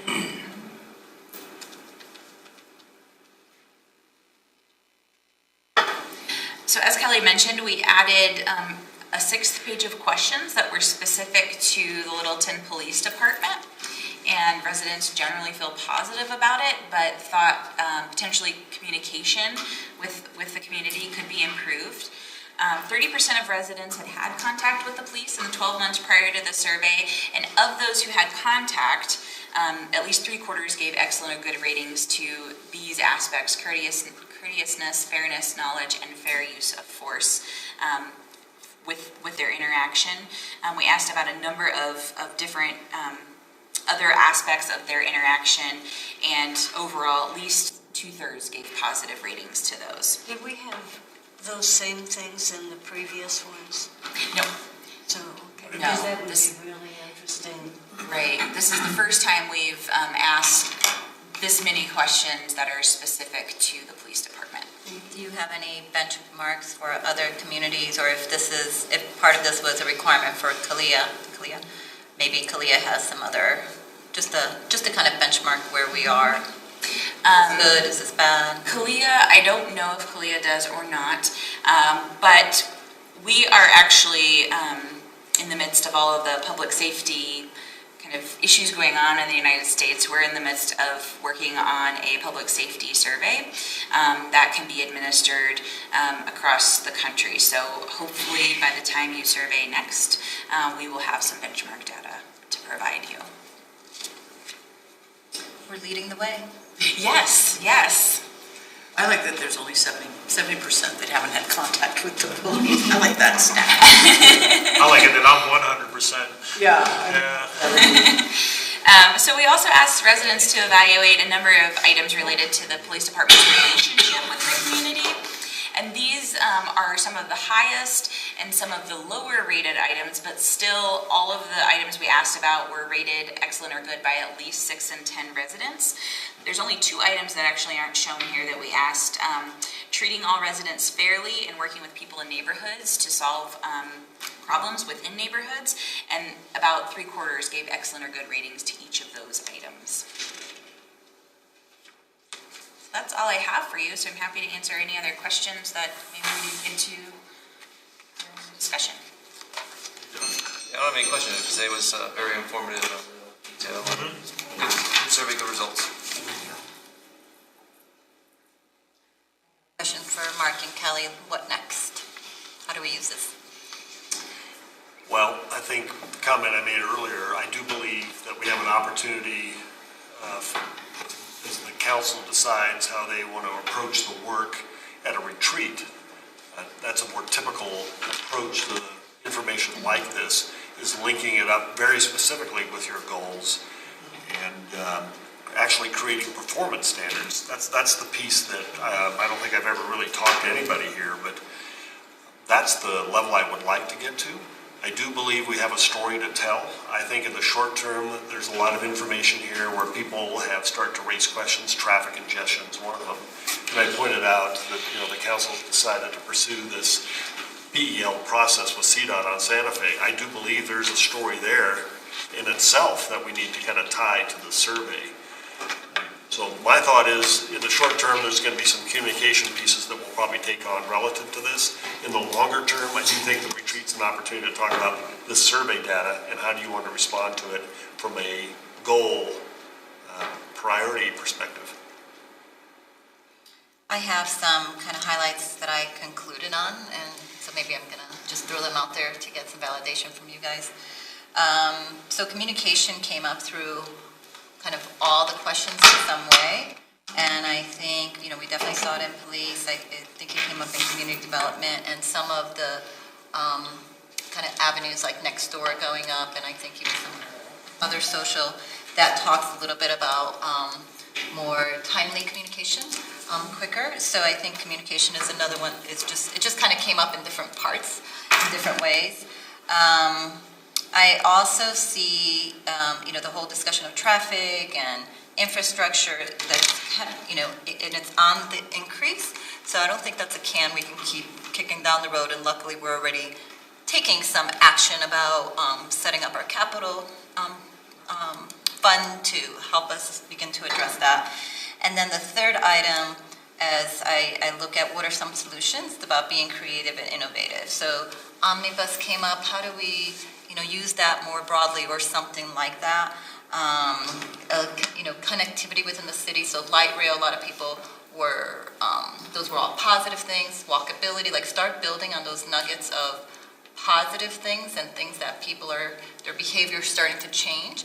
So I would say that would be the third one that I just kind of picked up on. Sound accurate? Yeah, I think all of those are very insightful, and the communications connection, I definitely think there's a pattern that we saw, and I think it's important in every community. It's a challenge in every community. Residents, oftentimes, it's few that seek out information about the community, and that's probably why the Littleton report, it's literally put in their hands. And so I know that speaking personally, that I look at my city newsletter every time that they send it to me, but other than that, unless I'm specifically looking for something, I don't really go look at what's happening in my community. So it's a challenge when the survey results say, oh yeah, I want more of this information, but not all residents seek it out. So I think it's figuring out those avenues that are going to be the most prolific, and you can touch on the most people. And if we don't have those crosstabs, I forget who asked about it, I can definitely provide them to you to see for information sources which groups of residents are using which avenues, so that maybe you can tailor your communications in that way. I would add to Karina's question about how are we going to use this. I think this is going to play big in priority-based budgeting. Because while the staff and the departments have ideas about the programs and stuff that are priorities, and so does the public, and so that this is now a component that gets put into that. I think that a little bit, part of what's going to be a responsibility of staff to be able to do is to extract this information into those silos where we're going to be able to use it effectively. The other thing is, there's a reality. We are looking at a budget concern. We have got, and we've talked about it for a very long time, and this is an opportunity. The community has said, you have a problem. We've got a problem. It's painful for us. It's getting more and more and more painful. And they've told us a couple of times now they're willing to help take care of that. So I think those are huge decisions, and they're going to end up here. They're going to end up with this council, and this type of information is so valuable for us, because this is the stuff that affects the community in the short term for the long term. And so I think we just need to make sure, because there's so much data in here and there's so much to discern through it, and so getting us what is really the nuggets, the power nuggets that we need in order, as we get into the priority-based budgeting and making some of these decisions. Some of this stuff, I didn't see a lot in here that would help in our efforts. We're struggling with housing, and we're struggling with land use decisions, and I don't expect the community to tell us. They do tell us what to do, but in something like this, I don't know how you really survey that well. But I think that there may be some quality of life things that we can extract from this that can help us guide. Well, on the business survey, there was a comment about housing, that's one of the detractors, or one of the issues is there's not enough housing for their employees. So that kind of came out there. Yeah, we didn't get that in the residents though, so. And following the 2016 survey and going into the 2017 budget, council did provide direction to staff that there were quite a few initiatives that were taken on as a result of the survey. One of them was a big boost in the amount of funding directed to streets. I think it was like $1.5 million more was put into streets. So there were some things that were done. Increasing the frequency of the Littleton report was one of the things that was done. So there, hopefully this time we'll be doing the same thing. We'll be having those discussions during the budget and looking to this data to, have you make some of those decisions. Thank you. Thank you. Business? Are we gonna go through business or not? That was all of it. That was a whole enchilada. Okay. Oh, that's right. Blue, brown. Got it. Okay, very good. Yes. So there are some things Mark and the staff can look at Kelly. that could be in some immediate, easy ways to connect with citizens more. So if there's an issue that citizens need to be aware of, and I know we do this, but just as an example, we're going to be closing prints the whole way, and we've done this before, so just get the word out, be proactive in that. But if they're little things, big things, whatever, it's so easy to use our social media to try to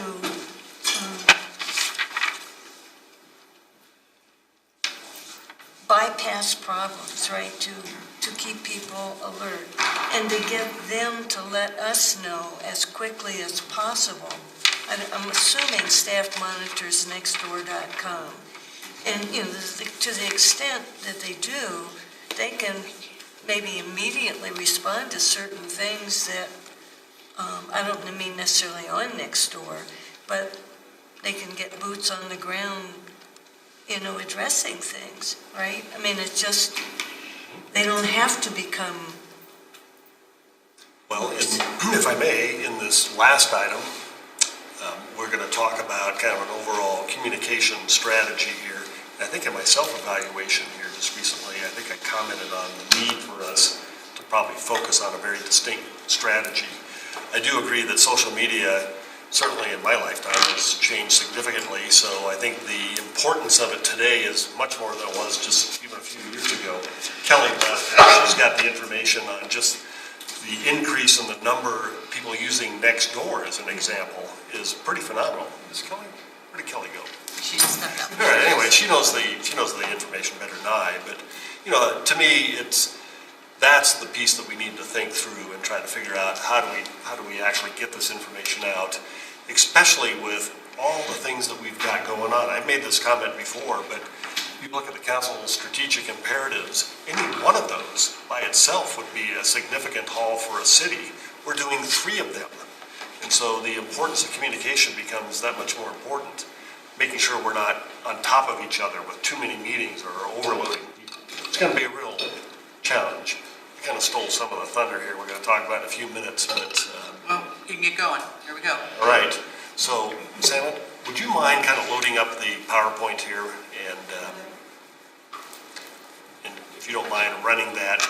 We've got some other staff here that I'm going to ask to maybe join us at the table here because we're going to, in the interest of time, I think Jocelyn and Tiffany, you may want to invite Kathleen there too to sit up front.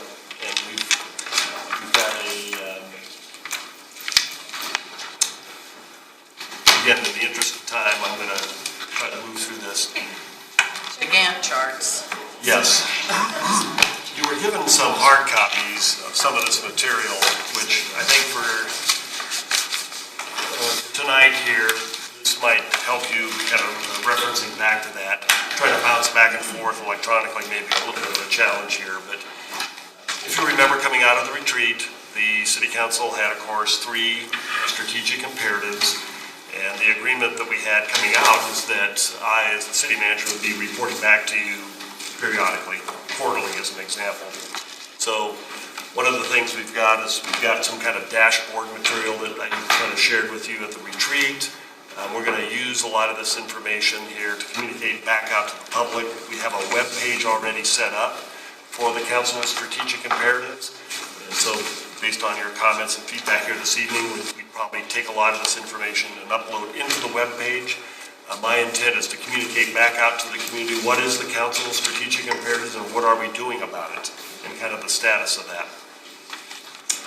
Okay, So we've got really kind of three sections here that we would want to touch on, and one of which is the strategic imperatives and the kind of some key projects. I just wanted to flash that up for the public here so they get to see this, but one of your attachments, we'll move on quickly. Yes. We'll move off of that, but there are basically three sections, and I would ask that you please kind of pull that chart up. Which one? I'll find it here. It should be your first page after the table of contents. A1, is that what you're talking about? It's in this, yes. Big one. A1.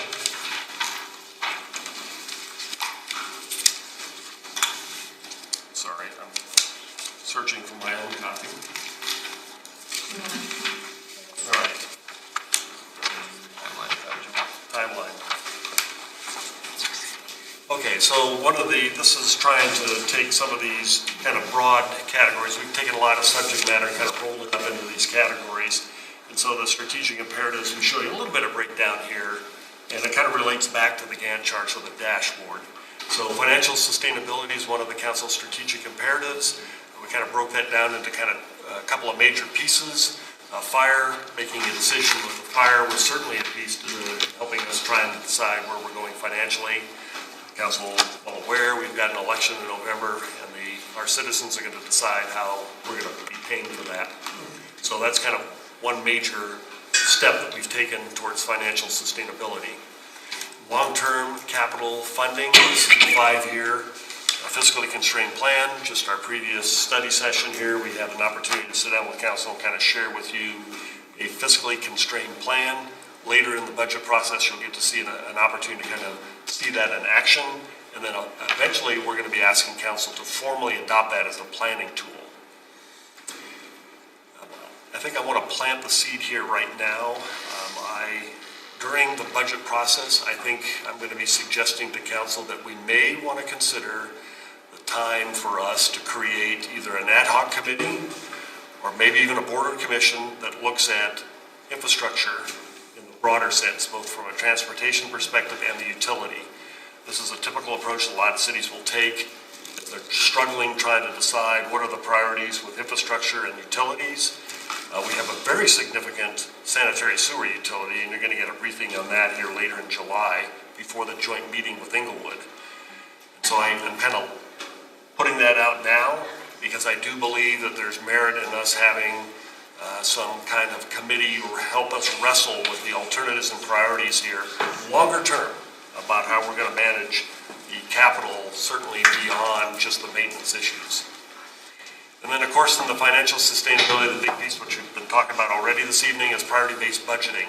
And we've got a presentation here coming up in August. Yes, thank you, August, where we're going to be previewing the model. And I'm here to tell you, this organization has gone through a lot of work to get us to this point. And I think there was a lot of us here that we were not quite sure how far we'd get here in our first year. And quite honestly, I'm just really pleased with the effort that our employees have really put into this thing. So you'll get a preview of that here in August. Okay, so the next big strategic imperative was our vision to comp plan. And I'm going to actually ask Jocelyn to kind of touch on a few of these things here, kind of major divisions here, and maybe make an introduction and talk a little bit more detail about where we're at in the visioning process. Great, thank you. Yes, quickly, I would first like to take a few minutes to introduce the person sitting to my left. Quickly, as you guys remember from when we talked about this project and getting it started, the idea was that the project management piece of this would be within community development. And we have actually had some challenges with recruitment for the senior planner position, which was previously held by Dennis Swain. And due to the importance of this project as one of your strategic imperatives, we have hired Kathleen Osher as our special project manager to assist with this project specifically and to work with as the project manager for the city with Kending Keast collaborative staff, as well as we have an internal vision committee team, I guess is what we're calling ourselves. I'm very excited to have Kathleen on board. Just quickly, I want to share with you a couple of reasons. She has over 25 years of experience in inspiring citizens to create positive change in their community and about community engagement. And I know that's a very important piece of this project. Through various professional industries and organizations. So she brings that level of expertise to the project for the city. And in 2016, she was recognized with a Dr. Cog Distinguished Service Award. So just really great energy that we have on this project. Her roles include leadership roles in state, international, Washington, D.C., Germany, a whole variety of levels of leadership roles throughout the nation and internationally. So she and I, when we talked about this, we really connected on that, bringing a higher level of community engagement and how do we work through that, as well as how do we make sure that this is the importance of this plan is recognized and realized on all levels and throughout the community, on how important it is to Littleton and its future, to make sure that in the next time, Jerry, for you, I'm not bringing another box of plans, you know what I mean, that we've had around it. So really we want to make changes and make this a more dynamic and process as well as the end result. So 3 key pieces of that, and just to reiterate, because we've talked about this, but she'll help manage the vision to comp plan process and help us think long-term strategies as well to increase continued citizen engagement. So lessons learned through this, we can then, extrapolate for future engagement on all those levels that we were just talking about with some of the survey results too. So I think that's great. The direction for this is that we will also be laying the foundation for the comprehensive plan and the transportation master plan. So it's really key that we make sure we're getting that engagement and the structure around this. And lastly, that our aim is that we also are able to create long-term relationships for a lot of city departments, as well as just all of us in general, the city communications, economic development, city manager, community development, and specifically, but really on behalf of all city departments, to further create that relationships and long-term working strategies to make sure that we're creating that partnership with community members. So those are the 3 tasks that we have on board for this project and for the So I just wanted to thank her and introduce her to you all. With that, we have a couple updates that we want to provide on the project itself. So I'm going to kind of turn it over to us jointly here. Yeah, hello. Excited to be here and just to echo Jocelyn's comments. I think one of the biggest pieces of this visioning process is that we continually leverage all of the great work that we have in terms of that relationship with community and really think about the things that we are doing, but think beyond those too and work very closely across all of the various departments here at the city. So I feel really blessed coming in at a point in time where we already have an Envision team that is cross department, so that we're able to kind of think through where are we already, what are the conversations we're already having in the community, and how can we infuse this idea of what is the future of Littleton into that existing conversation. And then from my standpoint, looking for those additional opportunities to sort of make sure that we get a broad cross-section of the community so that we hear similar types of themes and look in a similar way so that we can kind of cross-reference what we hear relative to things like the resident survey, the business survey, so that those become additional quantitative and qualitative pieces to help inform your thinking and policy making and governance here. So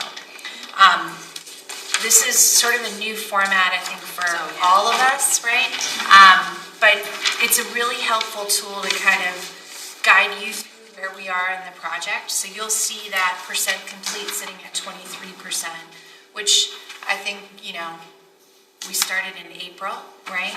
But the story that it tells me is that we're right at that point where we've spent a lot of intentional time doing that listening and learning through both the consultant visit in April and then again in May, so that now we're positioned really well to do all of our collective thinking about how we're out in the community with particular emphasis in July and August. So our consultant team will be back in July, and we're spending our time now thinking through their visit and augmenting their time. So we want to leverage whatever time they're here on the ground, but then augment that with other events that are already happening in the community where we can have that conversation, be able to find those partnerships with, big community anchors like the museum and the library, and think through everything that's happening in the summer calendar and have that conversation in a very comprehensive way. So this tool, I think, will be helpful for us to kind of continue to keep a sense of where we are in the project. And then I think at this point, our plan is the Envision team would be back in front of you in a study session in September. And so that, you'll see that percentage grow exponentially when we come back in September. So.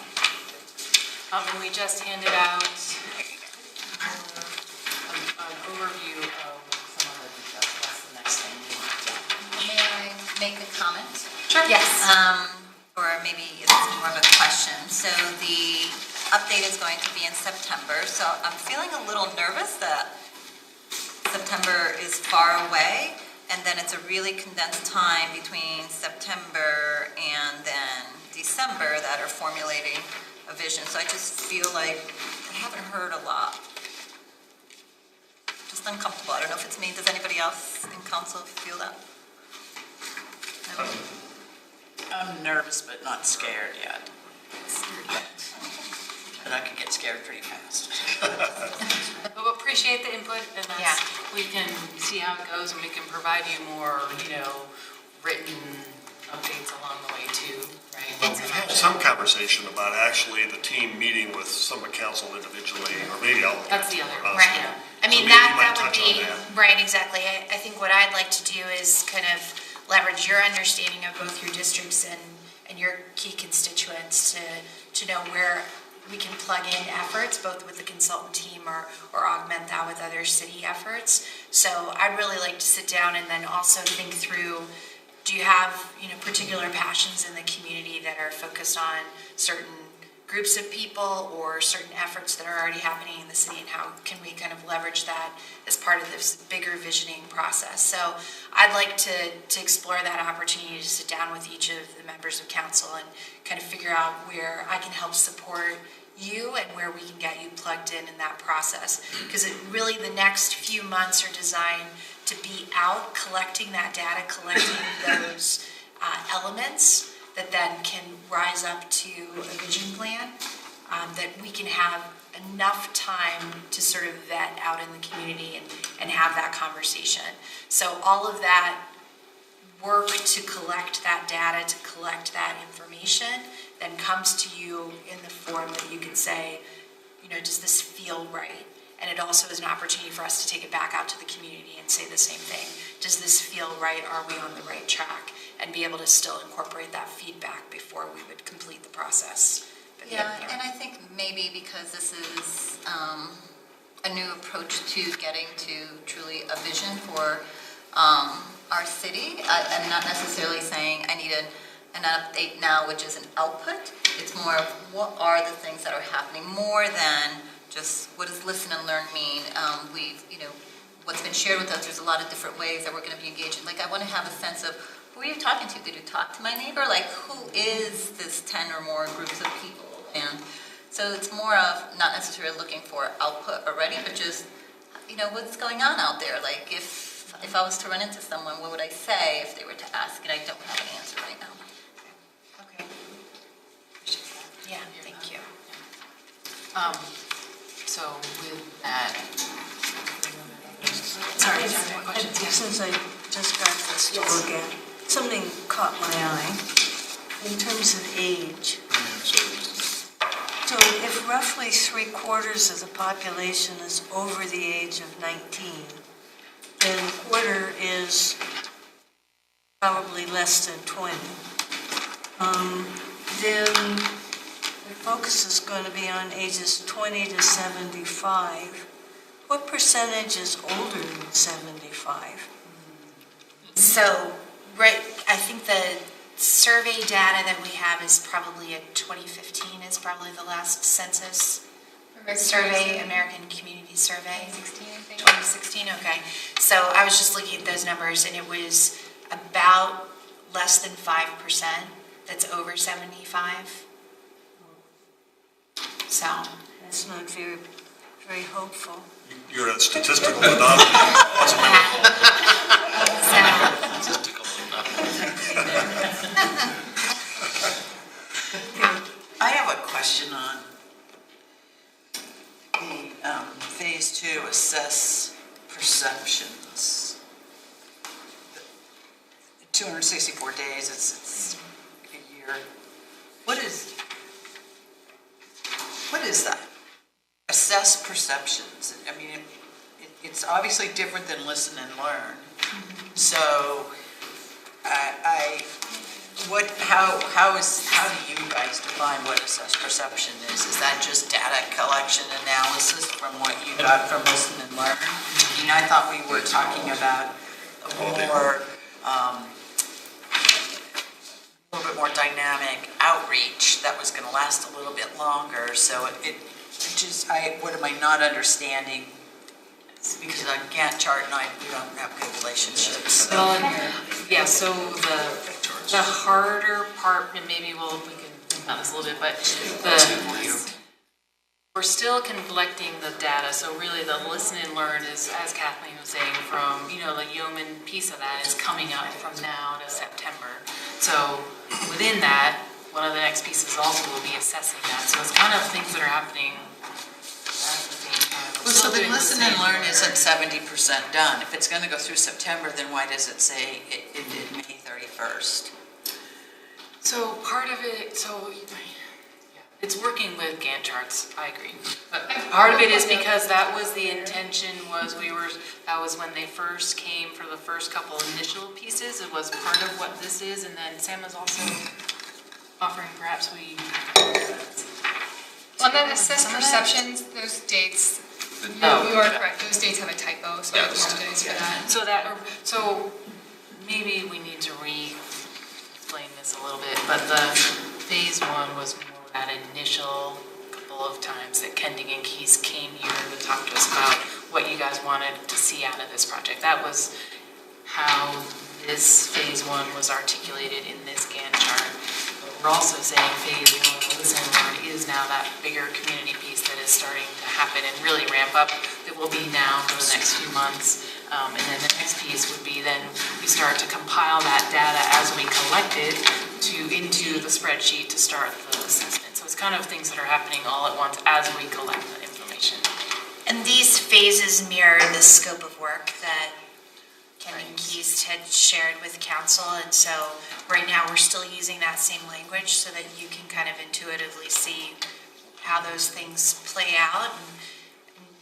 And as I said at the beginning, right, like this is a new tool, and if we need to relabel those phases, I think we do. Let's make that a little more intuitive. Yeah, because this is also this is a public document, so this is going to be, and one of the things that we really wanted to do with this is to be able to get it on the web and have the public be able to follow along. And this says we're done listening and learning, and now we're assessing. So some of the verbiage can change, the dates can tighten up, and then where things are overlapping, that's okay. We just blow it out a little bit more. I think that would be great. I think it's a good way to get a bird's eye view of what's going on and to get that what you call dashboard. Right. So, and we'll learn how to work with these better, but thank you. And we're in that process of sort of fleshing out that phasing of like exactly to your question of, who is that? What are those groups? What are those opportunities? What is that? What is that engagement calendar? Yeah, if I be offering somebody, hey, you want to be part of the vision process? I'll get you in touch with blah, blah, blah. Exactly. Absolutely, that's part of it. Yeah. Oh, send them to me, Kathleen Osher. I have a great email address. It's called kosher@gov.org. It's memorable. So. So if you have any more questions, so the other pieces to share with you, here's the. Another question. Oh, yes. Yeah. So, Deb, I don't know if you had looked at this, and Jerry and so forth, and the rest of you, but the comprehensive plan and the transportation master plan finish in December of 2019.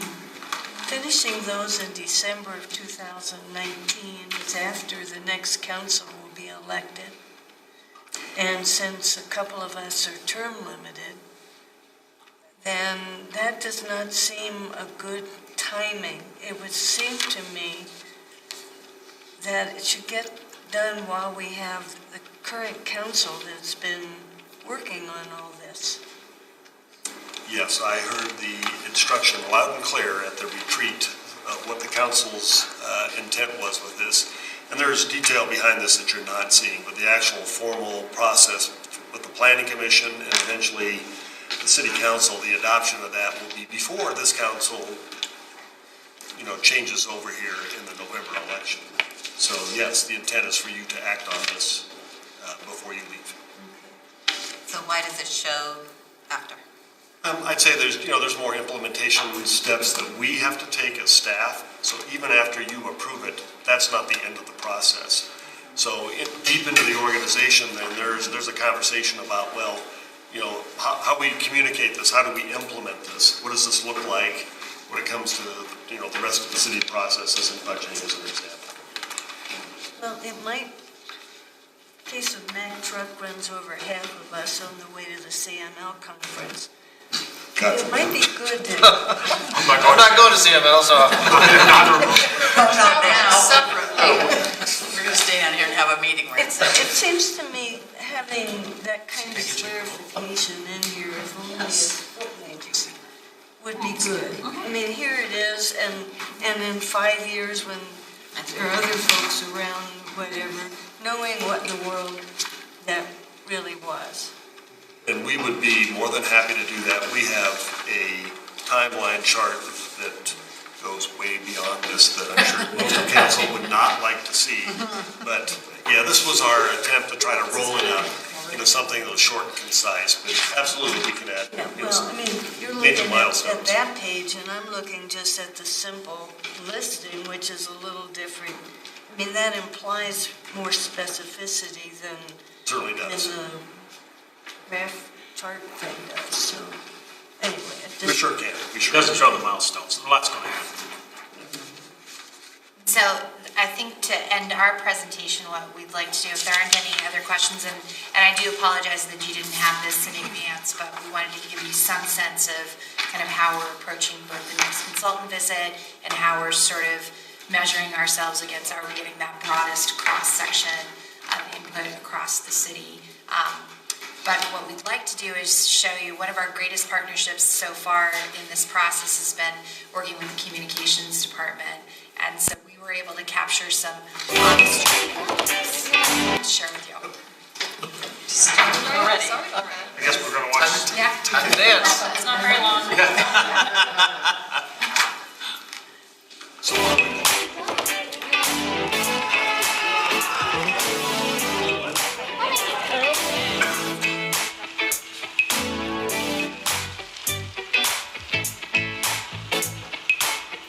Small town, but it's an exciting place to live, great people.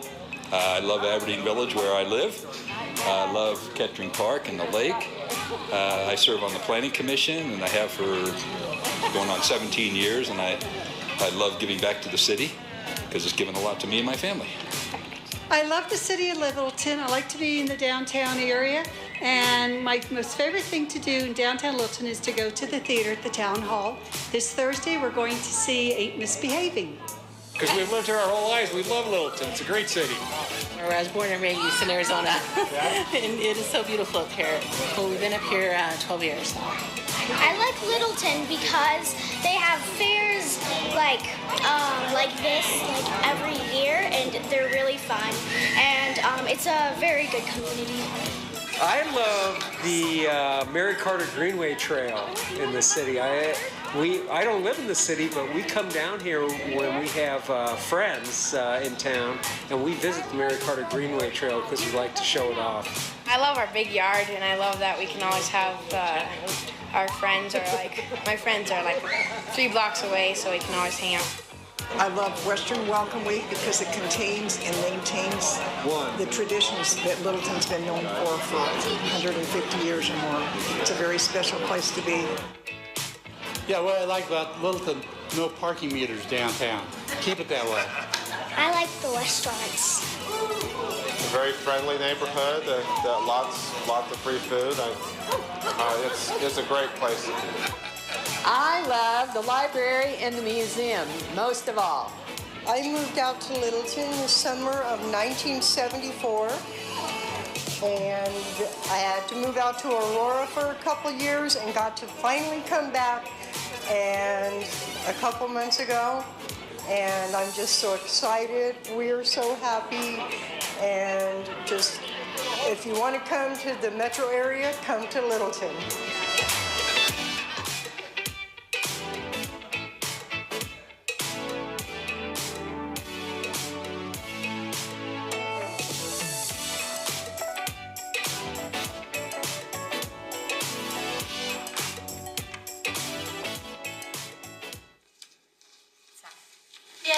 And that's just, an example of how we're leveraging some of the existing community events. That was a meet and greet meeting to have some of that conversation.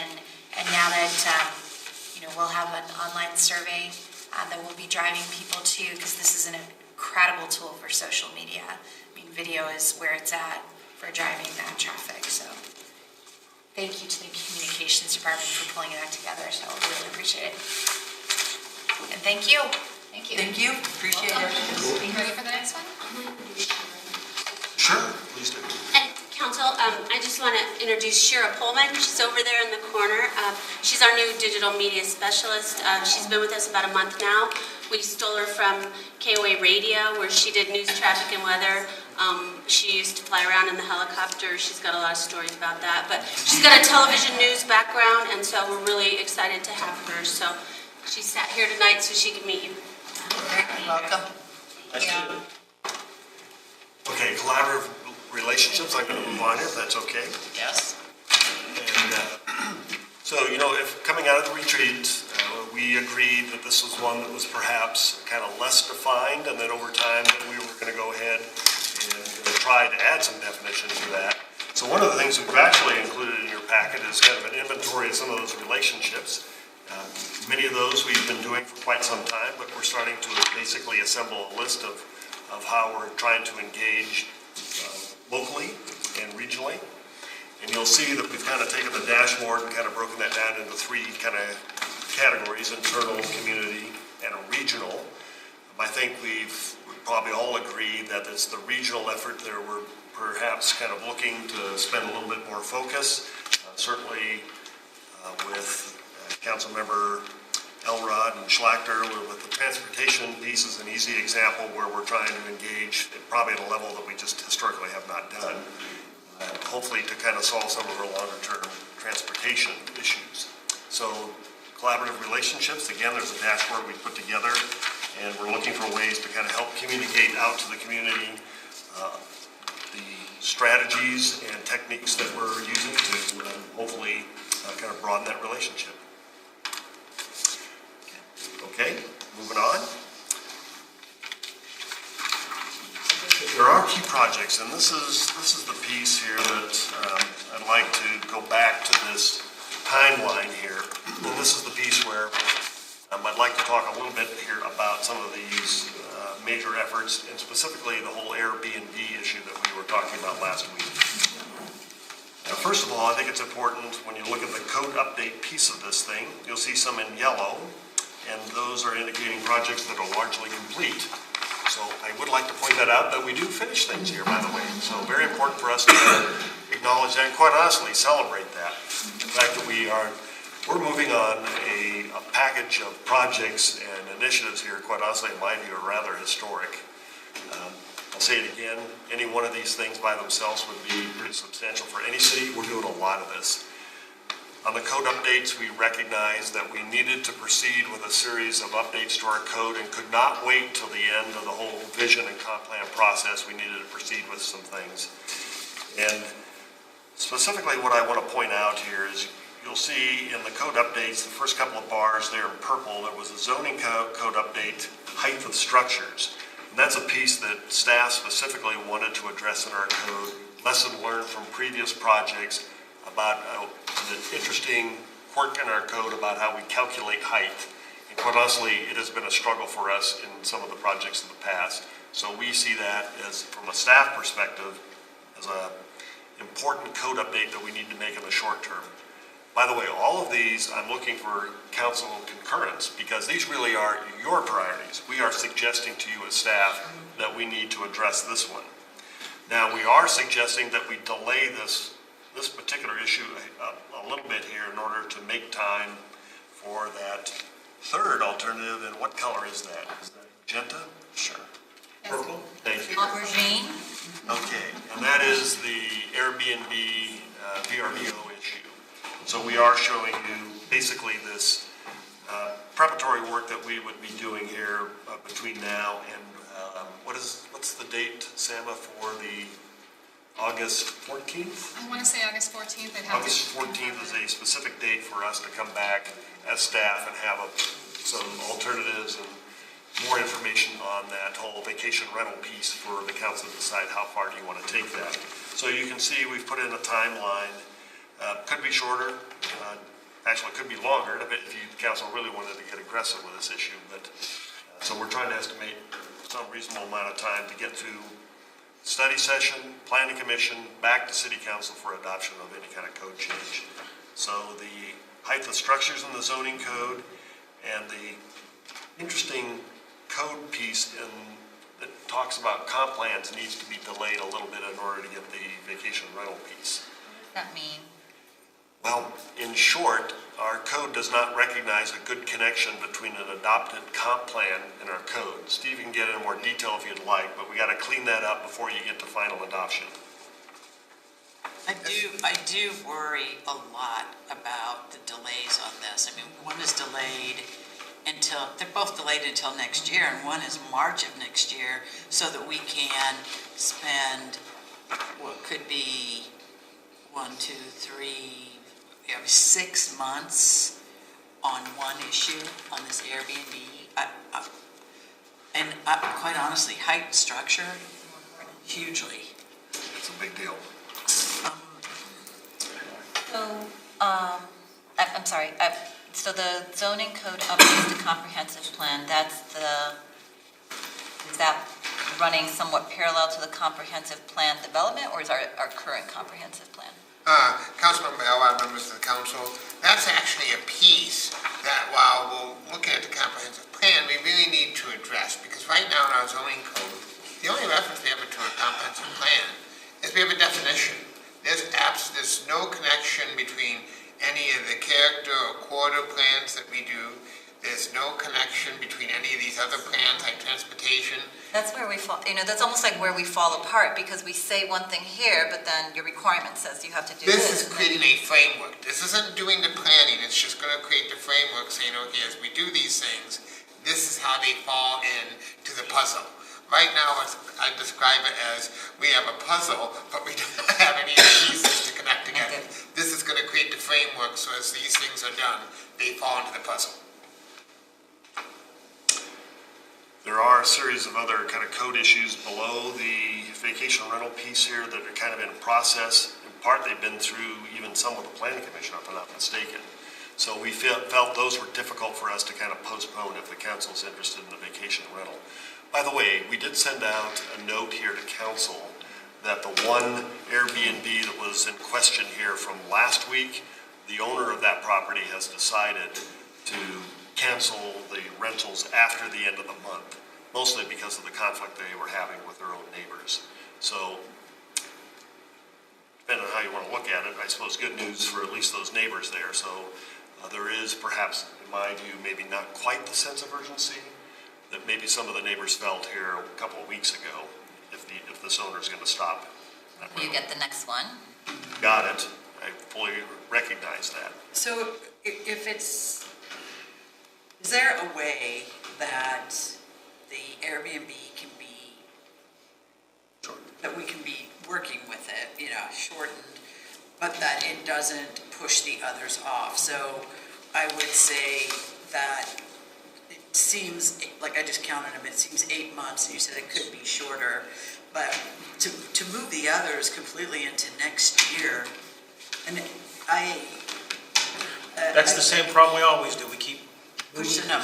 If we're gonna add something, let's add it to the end of something that we gotta get done. Yeah. And Priority plan. there's a lot of the stuff that's been done on the Airbnbs, the Denver, the Yeah. Golden, there's Yeah. a lot. Absolutely. A lot of grass has been mowed on this stuff. I would not look at reinventing this wheel at all, so. I certainly do not. If there's a way to get that condensed where we don't ignore it, Karina's right, the next one could pop up, we do need to be prepared, we have bad, we kinda got a mess. But man, I do not like pushing that other stuff away. Can I make a suggestion? Yes. Let's have the discussion on August 14th so that we can put some parameters around this to see how far the council wants to take it. Believe me, I'm all about trying to shorten this and make it simple and quick. But at the same time, I want to make sure that we're thorough about our analysis here. The council can see all the options and understand this issue. So that's why we need until August 14th to make sure that information is available. If then you set some direction that perhaps is a little more straightforward, great, be more than happy to shorten this timeline, and then maybe we don't have to postpone some of this. But again, it does take us at least 3 months. Where's Jocelyn? No, it takes us at least 3 months, correct me if I'm wrong, to kind of process this as a code change from study session with the council through the planning commission and back to the council. Community input. Well, community input. It's a little bit more time usually. Yeah. So depending on how far you want to take it, it could be shortened, hopefully. I'm in favor of this being on the list. I don't know, I'm not necessarily at this time in favor of postponing other things that are on the list as a result of it. When I look at something that says zoning code updates height and structures, while I don't know exactly what we're going to be doing there, that just sounds like something that comes up all the time, like, how high can we go? What's our density? What do we want this to look like or not look like? The comprehensive, the zoning code update to comprehensive plan, that's a big disconnect, for everyone, right? Citizens, developers, staff, councils. Well, I read this here, but then it doesn't translate here, so it's like as Steve said. So those are big things, and maybe we should even look at some of this now that we have this survey. Like, was there something that came out of the survey that helps us in prioritize? I don't know. As far as delaying it, I'm not in favor of delaying those things. If they're on a schedule, let's leave them on a schedule and get them done. If we're gonna add something else in there, while it's critical, there's a lot of critical stuff here. Codes are critical. Let's stop jacking with our codes and moving them out. Let's get them done. Let's stop delaying these things. I think the Airbnbs can be on a schedule, just somewhere else. But all of these are codes. Jerry, even the Airbnb is a code, so it's a well-taken But that point. one's getting a priority over all the others, and they can all be worked together one way or another. I don't want to just add one specific code change ahead of everything else, and that's what we're doing. I agree. And we do that year after year. Yeah. Because next week something else can come up too, And then that'll go on the schedule. You've got to make a commitment. You and I sat down and said, let's get something done. Let's stop adding and get something done. And I've heard the council loud and clear, and I think that's why we, as staff, have gone to great lengths to try to lay these out in very specific milestones so that we understand how to get this. We know that we had a number of citizens who came last week, and just the sheer number of people who showed up on that issue shows that it's important. Do we have another way to deal with that situation other than interrupting our existing schedule? Is there an advisory committee we could put together to bring us, to examine this on our behalf and then bring us alternatives? I'm new to this, I don't know. We have a 5-pound bucket and 10 pounds of stuff. Right, And but that's what we have. can we use auxiliary buckets? Auxiliary. then let's get auxiliary staff. That's what we're up against, is staff. Well, what? And I don't mean that against. I mean, they only have so much time. What if, for example, what if we had a citizen advisory group made up of some people who bring suggestions to us instead of us hashing it out? They can always do that. If I may, Some bags instead of buckets. if I may suggest, Still takes staff time. I think that's the challenge, even, committees or even meetings, it takes staff resource to go and do that and pursue that. It takes away my concern is our ability to do the other things that we've identified here. However, in this particular case, we've already made an offer to meet with those residents in that particular area. I think we could talk with community development and code enforcement and talk about maybe some short-term steps that we could take. I don't want to let it just drop. I got it. Yeah, no, I think it stays on here. It's just the way that we're prioritizing the urgencies or is where we're having the consternation. And Mark, But again- we should have dealt with it a couple of years ago, and we didn't, which is why we're. And as you said, Mark, I mean, when you come back to us in August, and as Debbie said too, there's a lot of work that's already been done here. We're not the first ones. There's a lot of examples out there, and again, it may just be how far we're wanting to take it. And to your point, we may have some short modifications that we can begin to do in the short term, so that it doesn't take up 6 months of time and impact. Well, and let me confirm here that you do want me to come back August 14th to talk about this issue, right? Okay, I understand the point now. Okay. All right, so that was... We might still be in this room as fast as Okay. And It's 8:30, Steve. He's too cold. So much for that. There are a lot of other significant projects. I'm not going to go through any of those at this point. If you had a question about it, be more than happy to do that, maybe even offline. But we're trying to keep track of all of the kind of staff resource that's dedicated here in order to actually perform this well. And your intention is to update us on this quarterly? Okay. Good job. The last piece I just want to touch on. Yes. Can I touch on this? Yes. So these other significant projects, to your point, they're very significant. Yes. And we talked both about the Bellevue Corridor downtown design guidelines. Again, right now, those are plans, and we have to get to implementation, which essentially means, are there policy changes, code? So I'm a little concerned that they stop and there's not a continuation, because those plans only become valuable if they continue to the next step, which is policy or code. Agreed. Yeah. I think that's the piece that, talking with the other department directors, that this organization probably needs to spend more time on is implementation.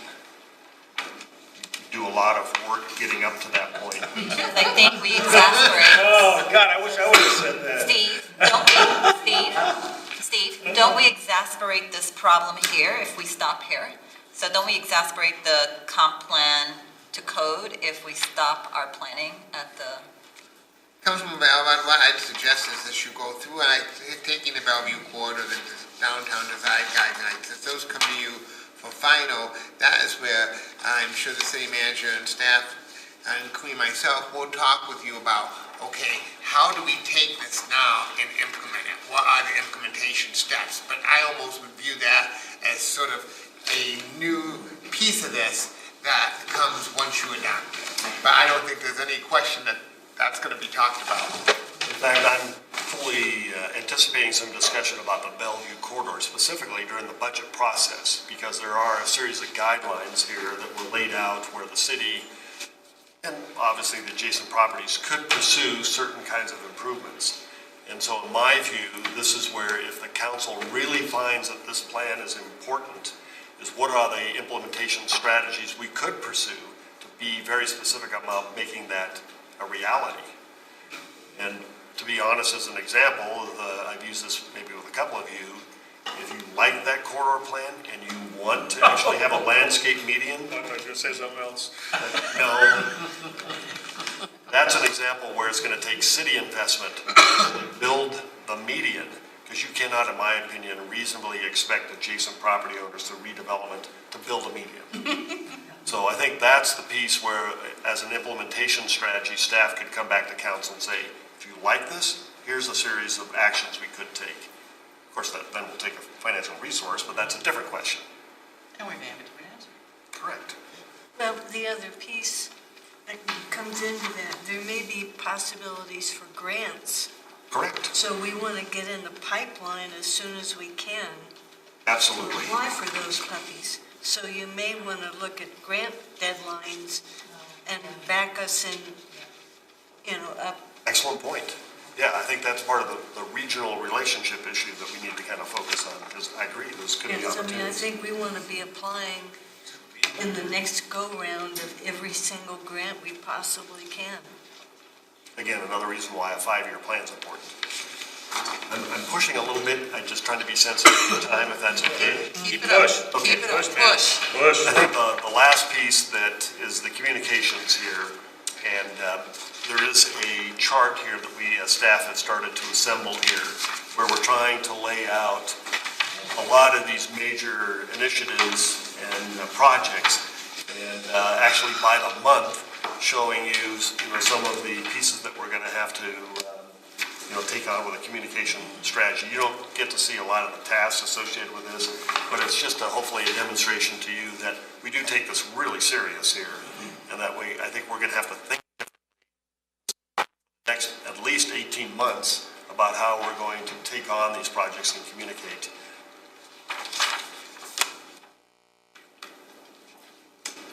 I'll skip that in the interest of time. Okay, the last piece here is at the retreat we also talked about, well, if these are the strategic imperatives, what's the resource that's going to be necessary and to make this all happen? And so I've asked Tiffany to kind of put together, some of this you'll probably remember from the retreat, there's a couple of pieces that are new. We do have some, since we're looking at a possible budget amendment here, we do have a couple of other issues to kind of tag on the back end of this here that we'll talk about. So real quickly, I feel like I'm always the last one of the night. Does that Yeah, you are. last week? It's So we saved the best for last. It's okay. But make it 24 minutes. All right, 10 minutes. Get going. All right, so I provided a memo to Mark to disperse to council that kind of, it really details each amendment separately to the budget. So I'll just highlight a couple of them. We split it into two resources, or one is for strategic imperatives, and then the other budget amendments are related to other items or issues that have come up during the year that we just want to go ahead and talk to council about and get an amendment to the budget. Back in February, we talked to council about some additional resources related to all the strategic imperatives that we're finishing right now. One in particular is a budget analyst. I'm asking for a 2-year term budget analyst. The city doesn't have a full-time budget analyst, and a city of this size, we really need to have that position. We've needed it for a number of years. And so I'm coming to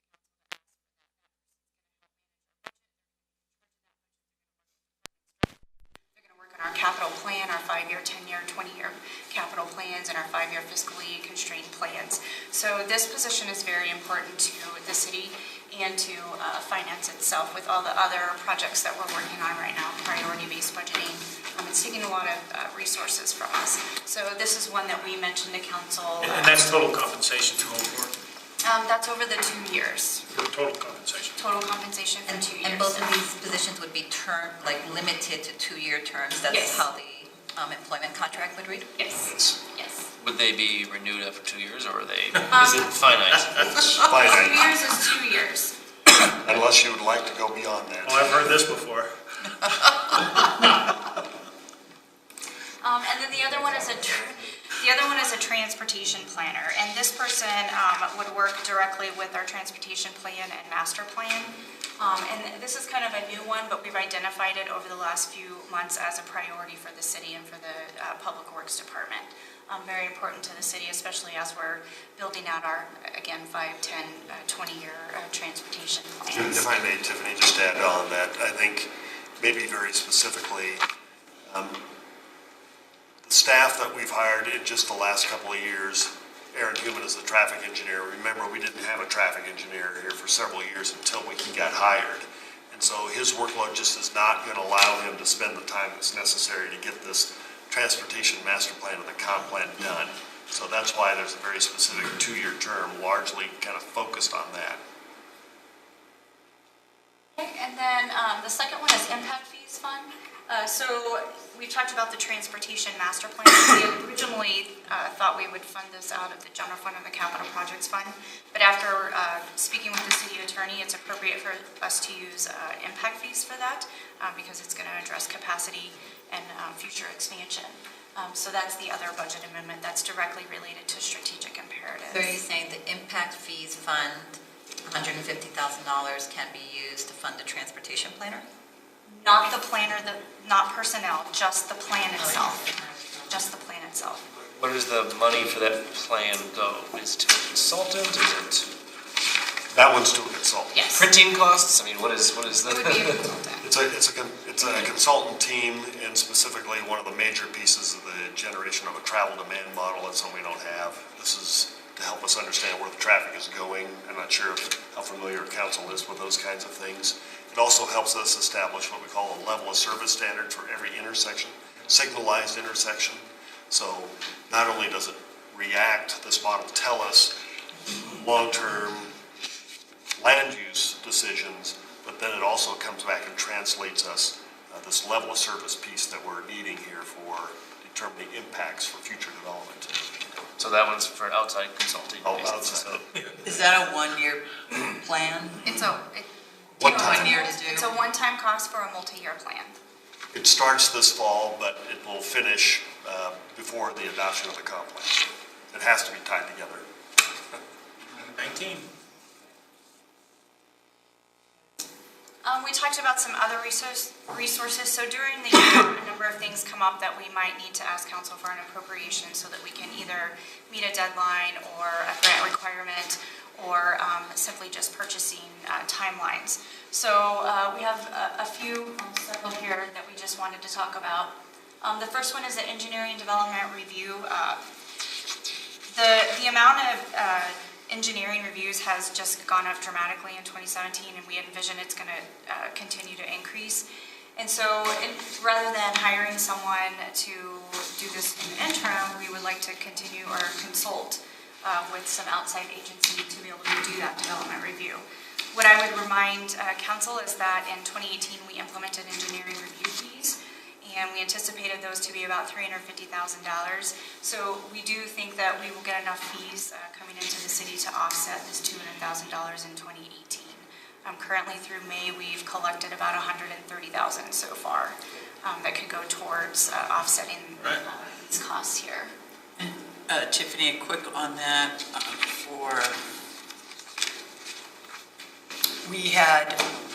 when we decided to do that, we actually came in what I feel is low with this promise. We're going to get a study done of some sort that says what is a reasonable charge. So when will we have that study done so that we can raise that fee? Great question. Yes. Okay. It's on your timeline, and I skipped over with other significant projects. Cost of service study. Yes, and I will we should expect that this month. So what was expected this month is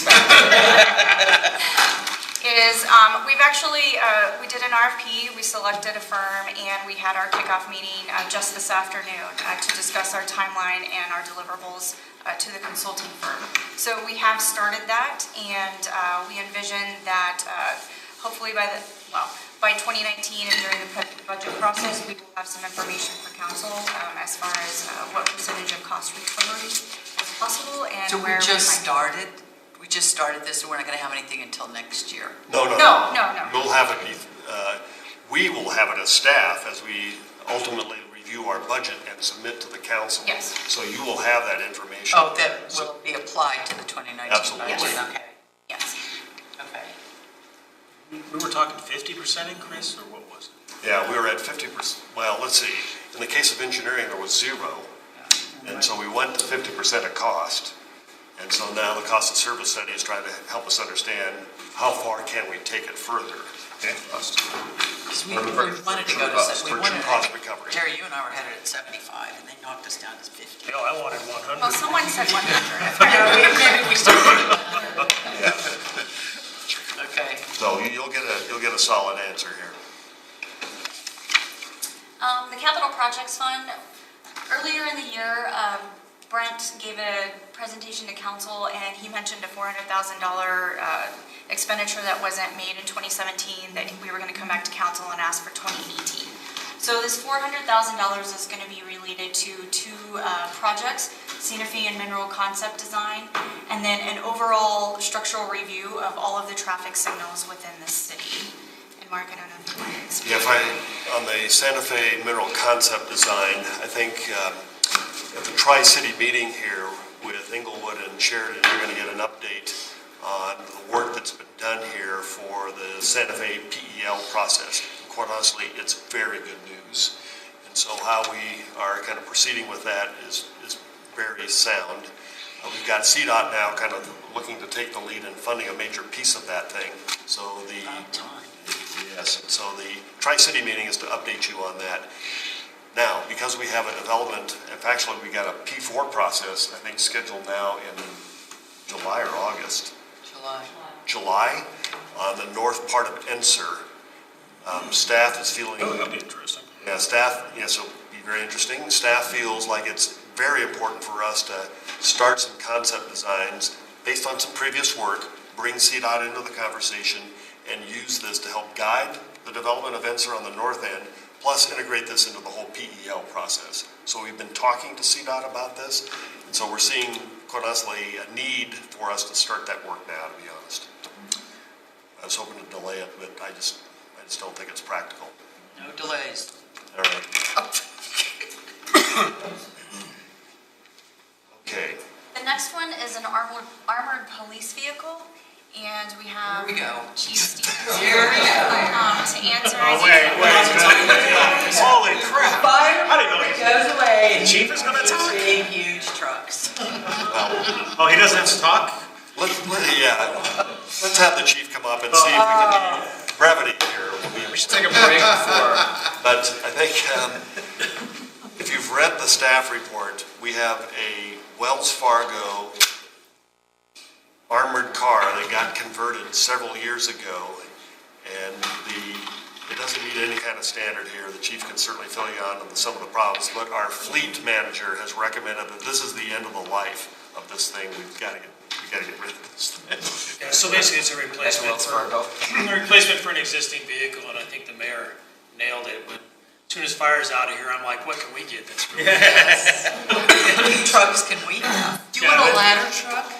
Yeah, it's too big to go under bridges. This will be much smaller. You are the city's favorite chief now. Yeah. A process of elimination.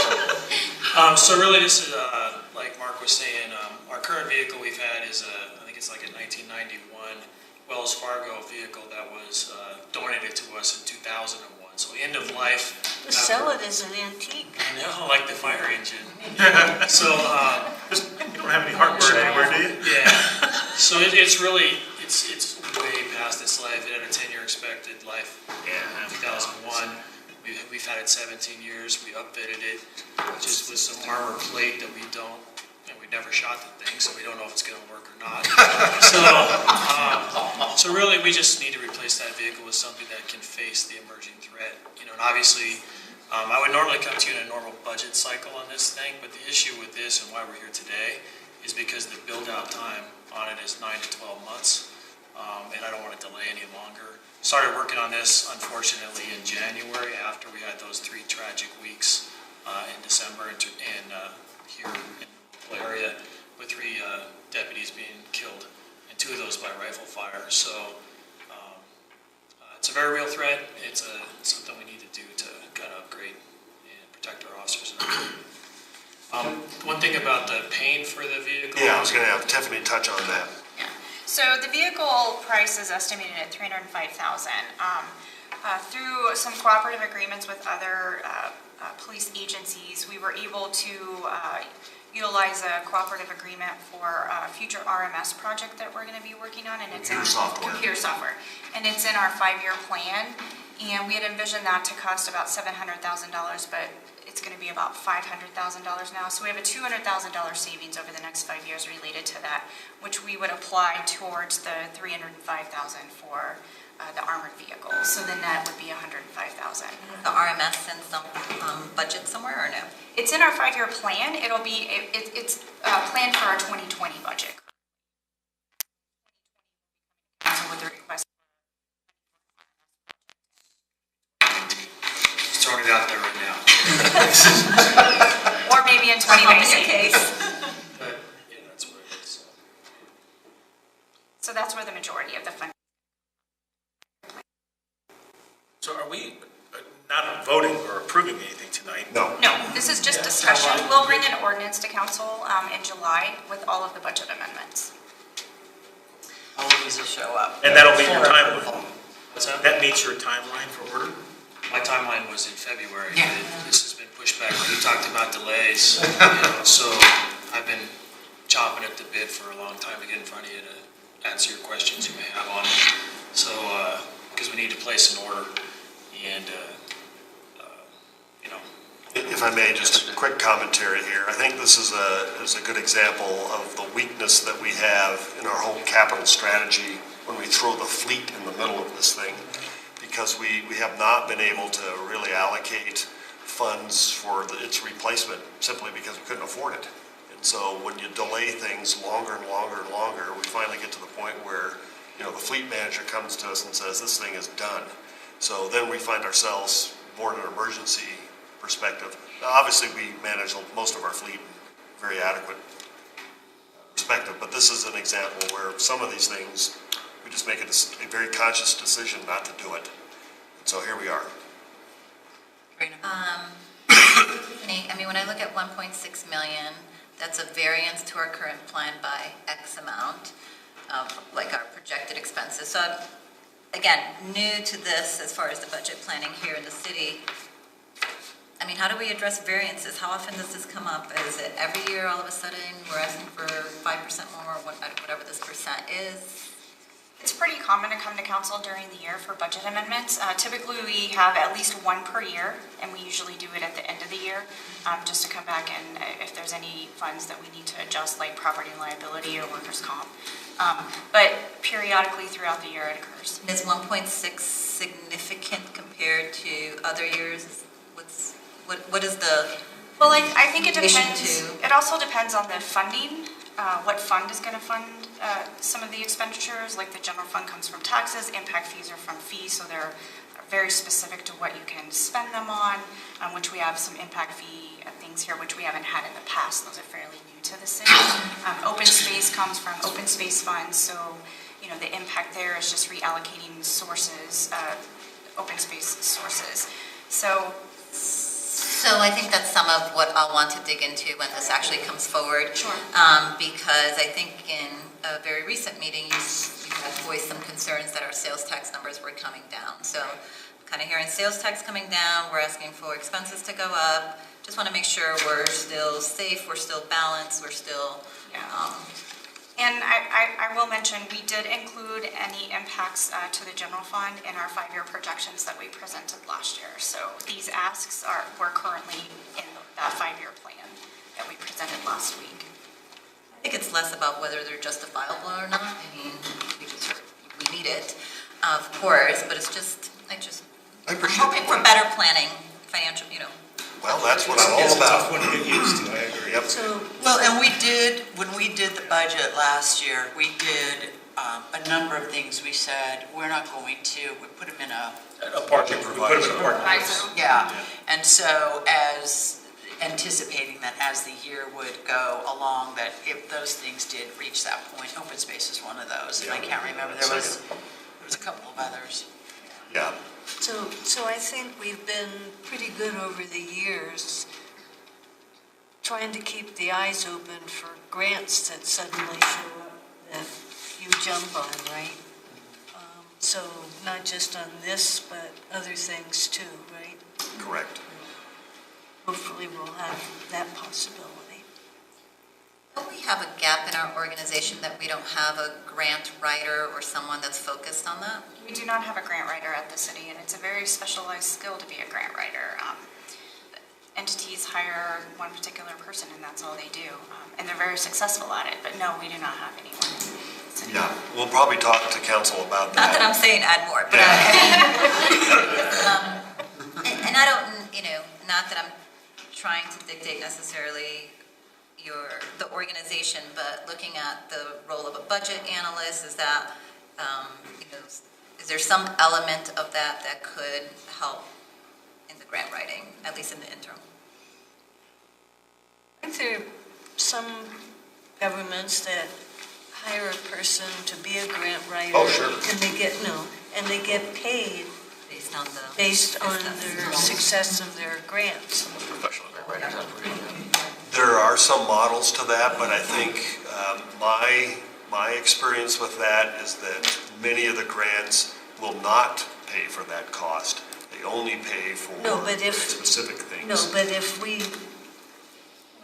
if there were such a person, Can I call the question? they could get that. Are we on a tangent? That would then be some relief. Yeah, we should, let's. In the budget process, we can certainly talk about those kinds of opportunities. There's a couple of quick things here we need to talk about. Thanks, Chief. Well, he has another item. Get comfortable. Not one, but two. So the next one is open space. So a couple of months ago, council supported the city to apply for a grant for one of the local schools. And this is to appropriate the grant portion as well as the city's matching portion. So for accounting purposes, because we're the recipient of the full grant of $287,500, and we're going to spend that, we also have to appropriate for the expenditure side of that, but it's a money in, money out kind of deal. It's like a pass-through. So there's no impact to the bottom line for the city for that, but the $50,000 match is. So of the $337,950, the $50,000 is the city's portion. Just for council who's not familiar with that program, that's out of obviously the Arapahoe County Open Space money. In order to get these grants, you need to be a sponsoring city for those things. And so a number of these schools, we've done this over the years, and they have come, these playgrounds are so expensive. And so that open space money is so restricted, but we've been able to apply for additional money beyond our share back. So this is not part of our city share back. This is additional Arapahoe County Open Space money that's earmarked for grants only. You apply, you go through this whole thing, and there's the board makes the decision. And so that's what we did on behalf of this playground. And then we have the $50,000 that's part of our commitment to the grant, which helps them get the grant. So Tiffany's right, it's just except for the $50,000, it's just a pass-through. Right. And we've applied, but we haven't heard if we've actually gotten it. But part of the application process was to indicate that we would either have funding currently or we are going to get the council to ask for that funding. So it's part of the process. Typically, we would do that during the budget process as well. And that's one of our parking lot funds, isn't it? Yes. Yeah. And then Elati and Promise Park, there were some improvements that were needed to the full projects themselves. $34,000 is a city share. $34,000 will be paid by South Suburban as well, and it's changing the flooring and ground cover related to that playground that we're replacing on the park areas. In essence, they had an additional or higher cost than anticipated here for that kind of rubberized surface, they put underneath that playground equipment. I'm not a big expert in that stuff, but the cost came in higher, so that's our share to finish the project. And that's something I'm telling you what, I'm going to keep an eye on the budget, because that happens all the time on these parks and open space things. It always comes in and substantially higher. So either there needs to be a better job of estimating this stuff, or we're just gonna parking lot some of this money, because that has got to be tightened up. This is just because we have an open space money with money in it doesn't mean that stuff can't be done a little bit tighter. I had the exact conversation here with the executive director, so they're promised me they're going to do a better job estimating. I'm still a fan of dirt anyway. Let them fall on dirt. They don't need a... I mean, we played on asphalt. Steel slides.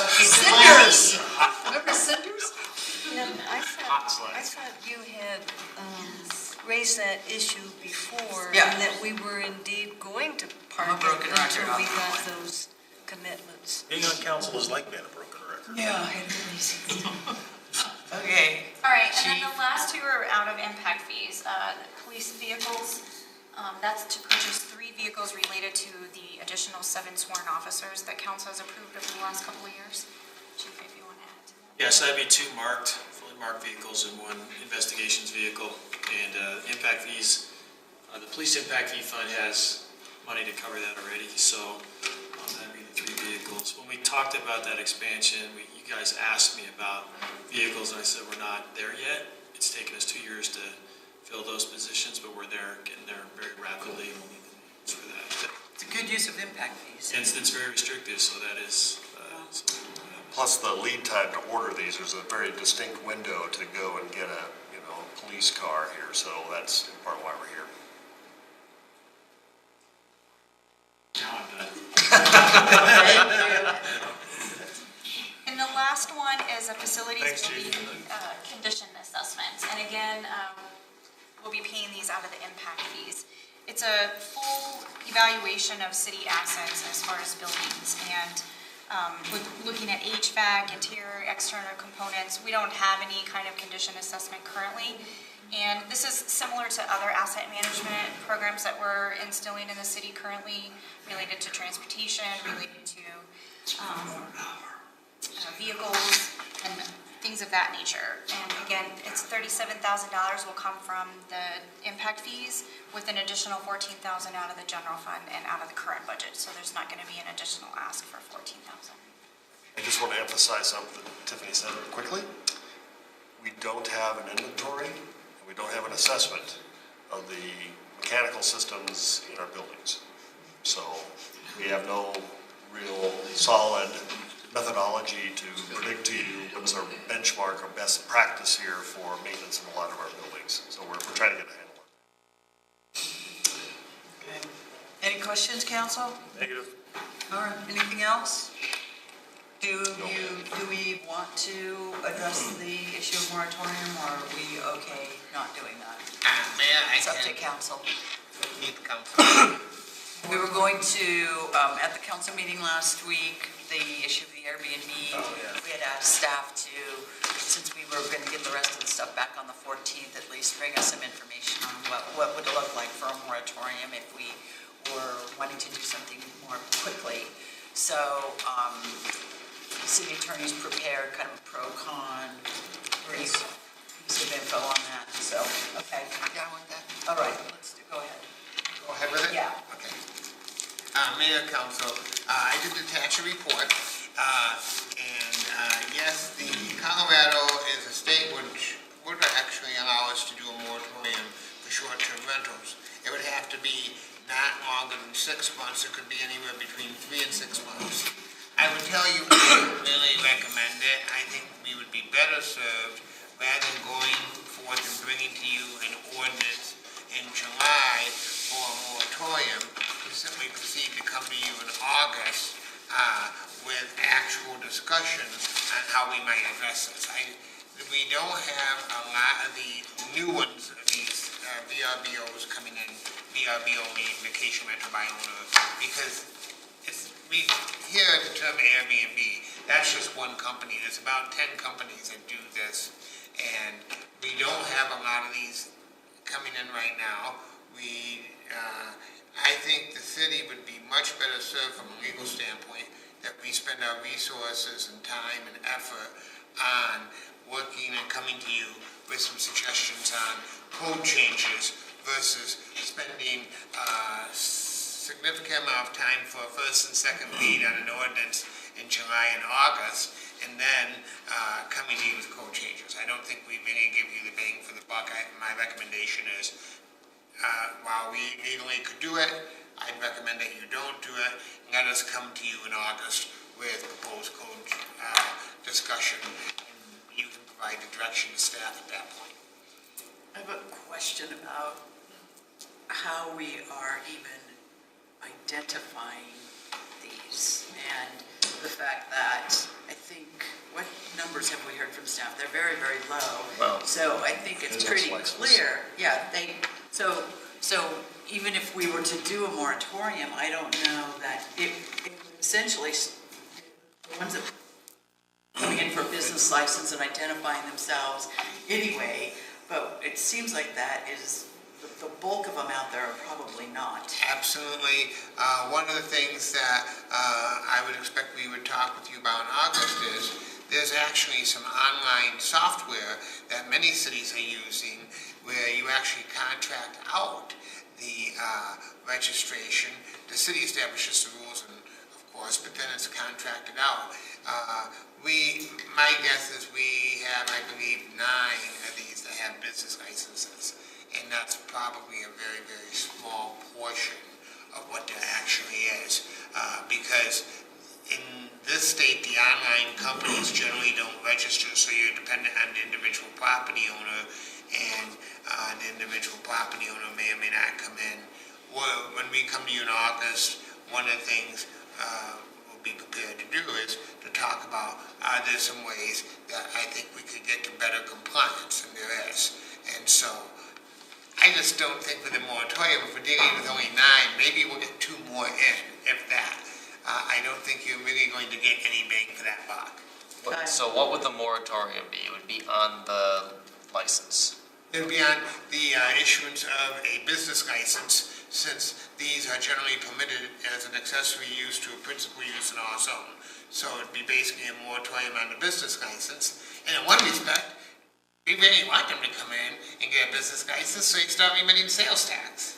I think the fact that a very low percentage of the actual rental units get a license, a moratorium is... It's not going to stop. It's not going to stop anything. It's very premature, so I'm not in favor of it. Any other comments, questions? Yeah, I mean, I just pulled up VRBO. I only see 9 on here right now, and I don't know whether they're licensed or not. I don't think... I'd rather, to Steve's point, spend the time figuring out what we're going to do about this as opposed to spend the time on 9 cases that very easily, couldn't we call these now and say, do you have a license? If you don't have a license, at least you have to come in and get a license. Because they do have a license. That's why Which are the ones that are licensed? No, How do on we know VRBO, you can post it up there. They're not going to... How do we know that? Everybody's not checking their licenses. We're not. Okay. I checked the other day, I saw about 60 of them. VRBOs are all covered under one license, aren't they? I thought that at first, but I don't think that's the case anymore. Yeah. No, when I checked the other day, I said there's probably 50 or 60 that were on VRBO. That one website, there's multiple companies doing this. In Littleton? Yeah, oh yeah. There's like 10 different companies. It's the date, it's by the days they're available. Yeah. Change the date, and you'll find different ones. I would say that moratorium is, it kind of based on the way our meetings are falling, it would end up being, August, and by then we should be a little bit further along on what to really do.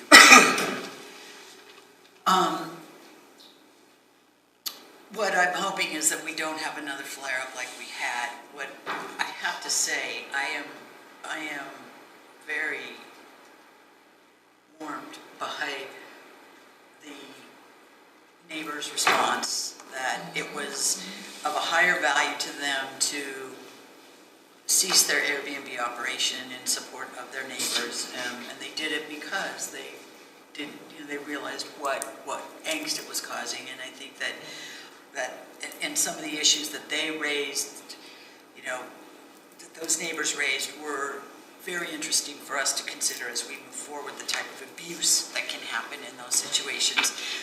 But I think that in some ways it does speak to our neighborhoods too, that aren't going to allow that, and the neighbor appreciates that at some point. I know it's been a process for both of them, but not that solved any problem that we need to deal with, because we need to make a permanent solution for all the neighborhoods. So it sounds like where we are is that the moratorium isn't going to address the problem that we have, so there's no point in doing one. Okay, let's not do one. Did you have a question? I was going to say the other frustration was more about the lack of clarity of what the code said and how you interpret it. So, some of that frustration just, well, I thought we could, no, I thought we can't, or I interpret it. So it was, what can or can't we do? So that's why, again, I come back to The value add, I think, as far as our staff time is, what should we do with Airbnbs as opposed to just stopping them? Because I think there's probably a fair number of residents that would say, you know, we should have Airbnbs. They serve a need not only to the property owners, but also to our community. And then there's a fair number to say, no, we shouldn't because they take away, et cetera. So I think we really have to focus on what's the right solution as opposed to just saying, stop. We need the rules and we need a way to enforce it. So, okay, good. Anything else? Okay. Thanks, Steve. Don't forget that we have our boards and commissions dinner Thursday night at 18. That's right, I'll just automatically drive down to Hudson River. Yeah, and we don't have a meeting next Tuesday. Right. And for those of you going to CML, we'll see you there. For those of you not going, Beware of tractor trailers. That's for the Mack truck here. Exactly. Look out for yeah. those trucks. Adjourned. How, is that you and I?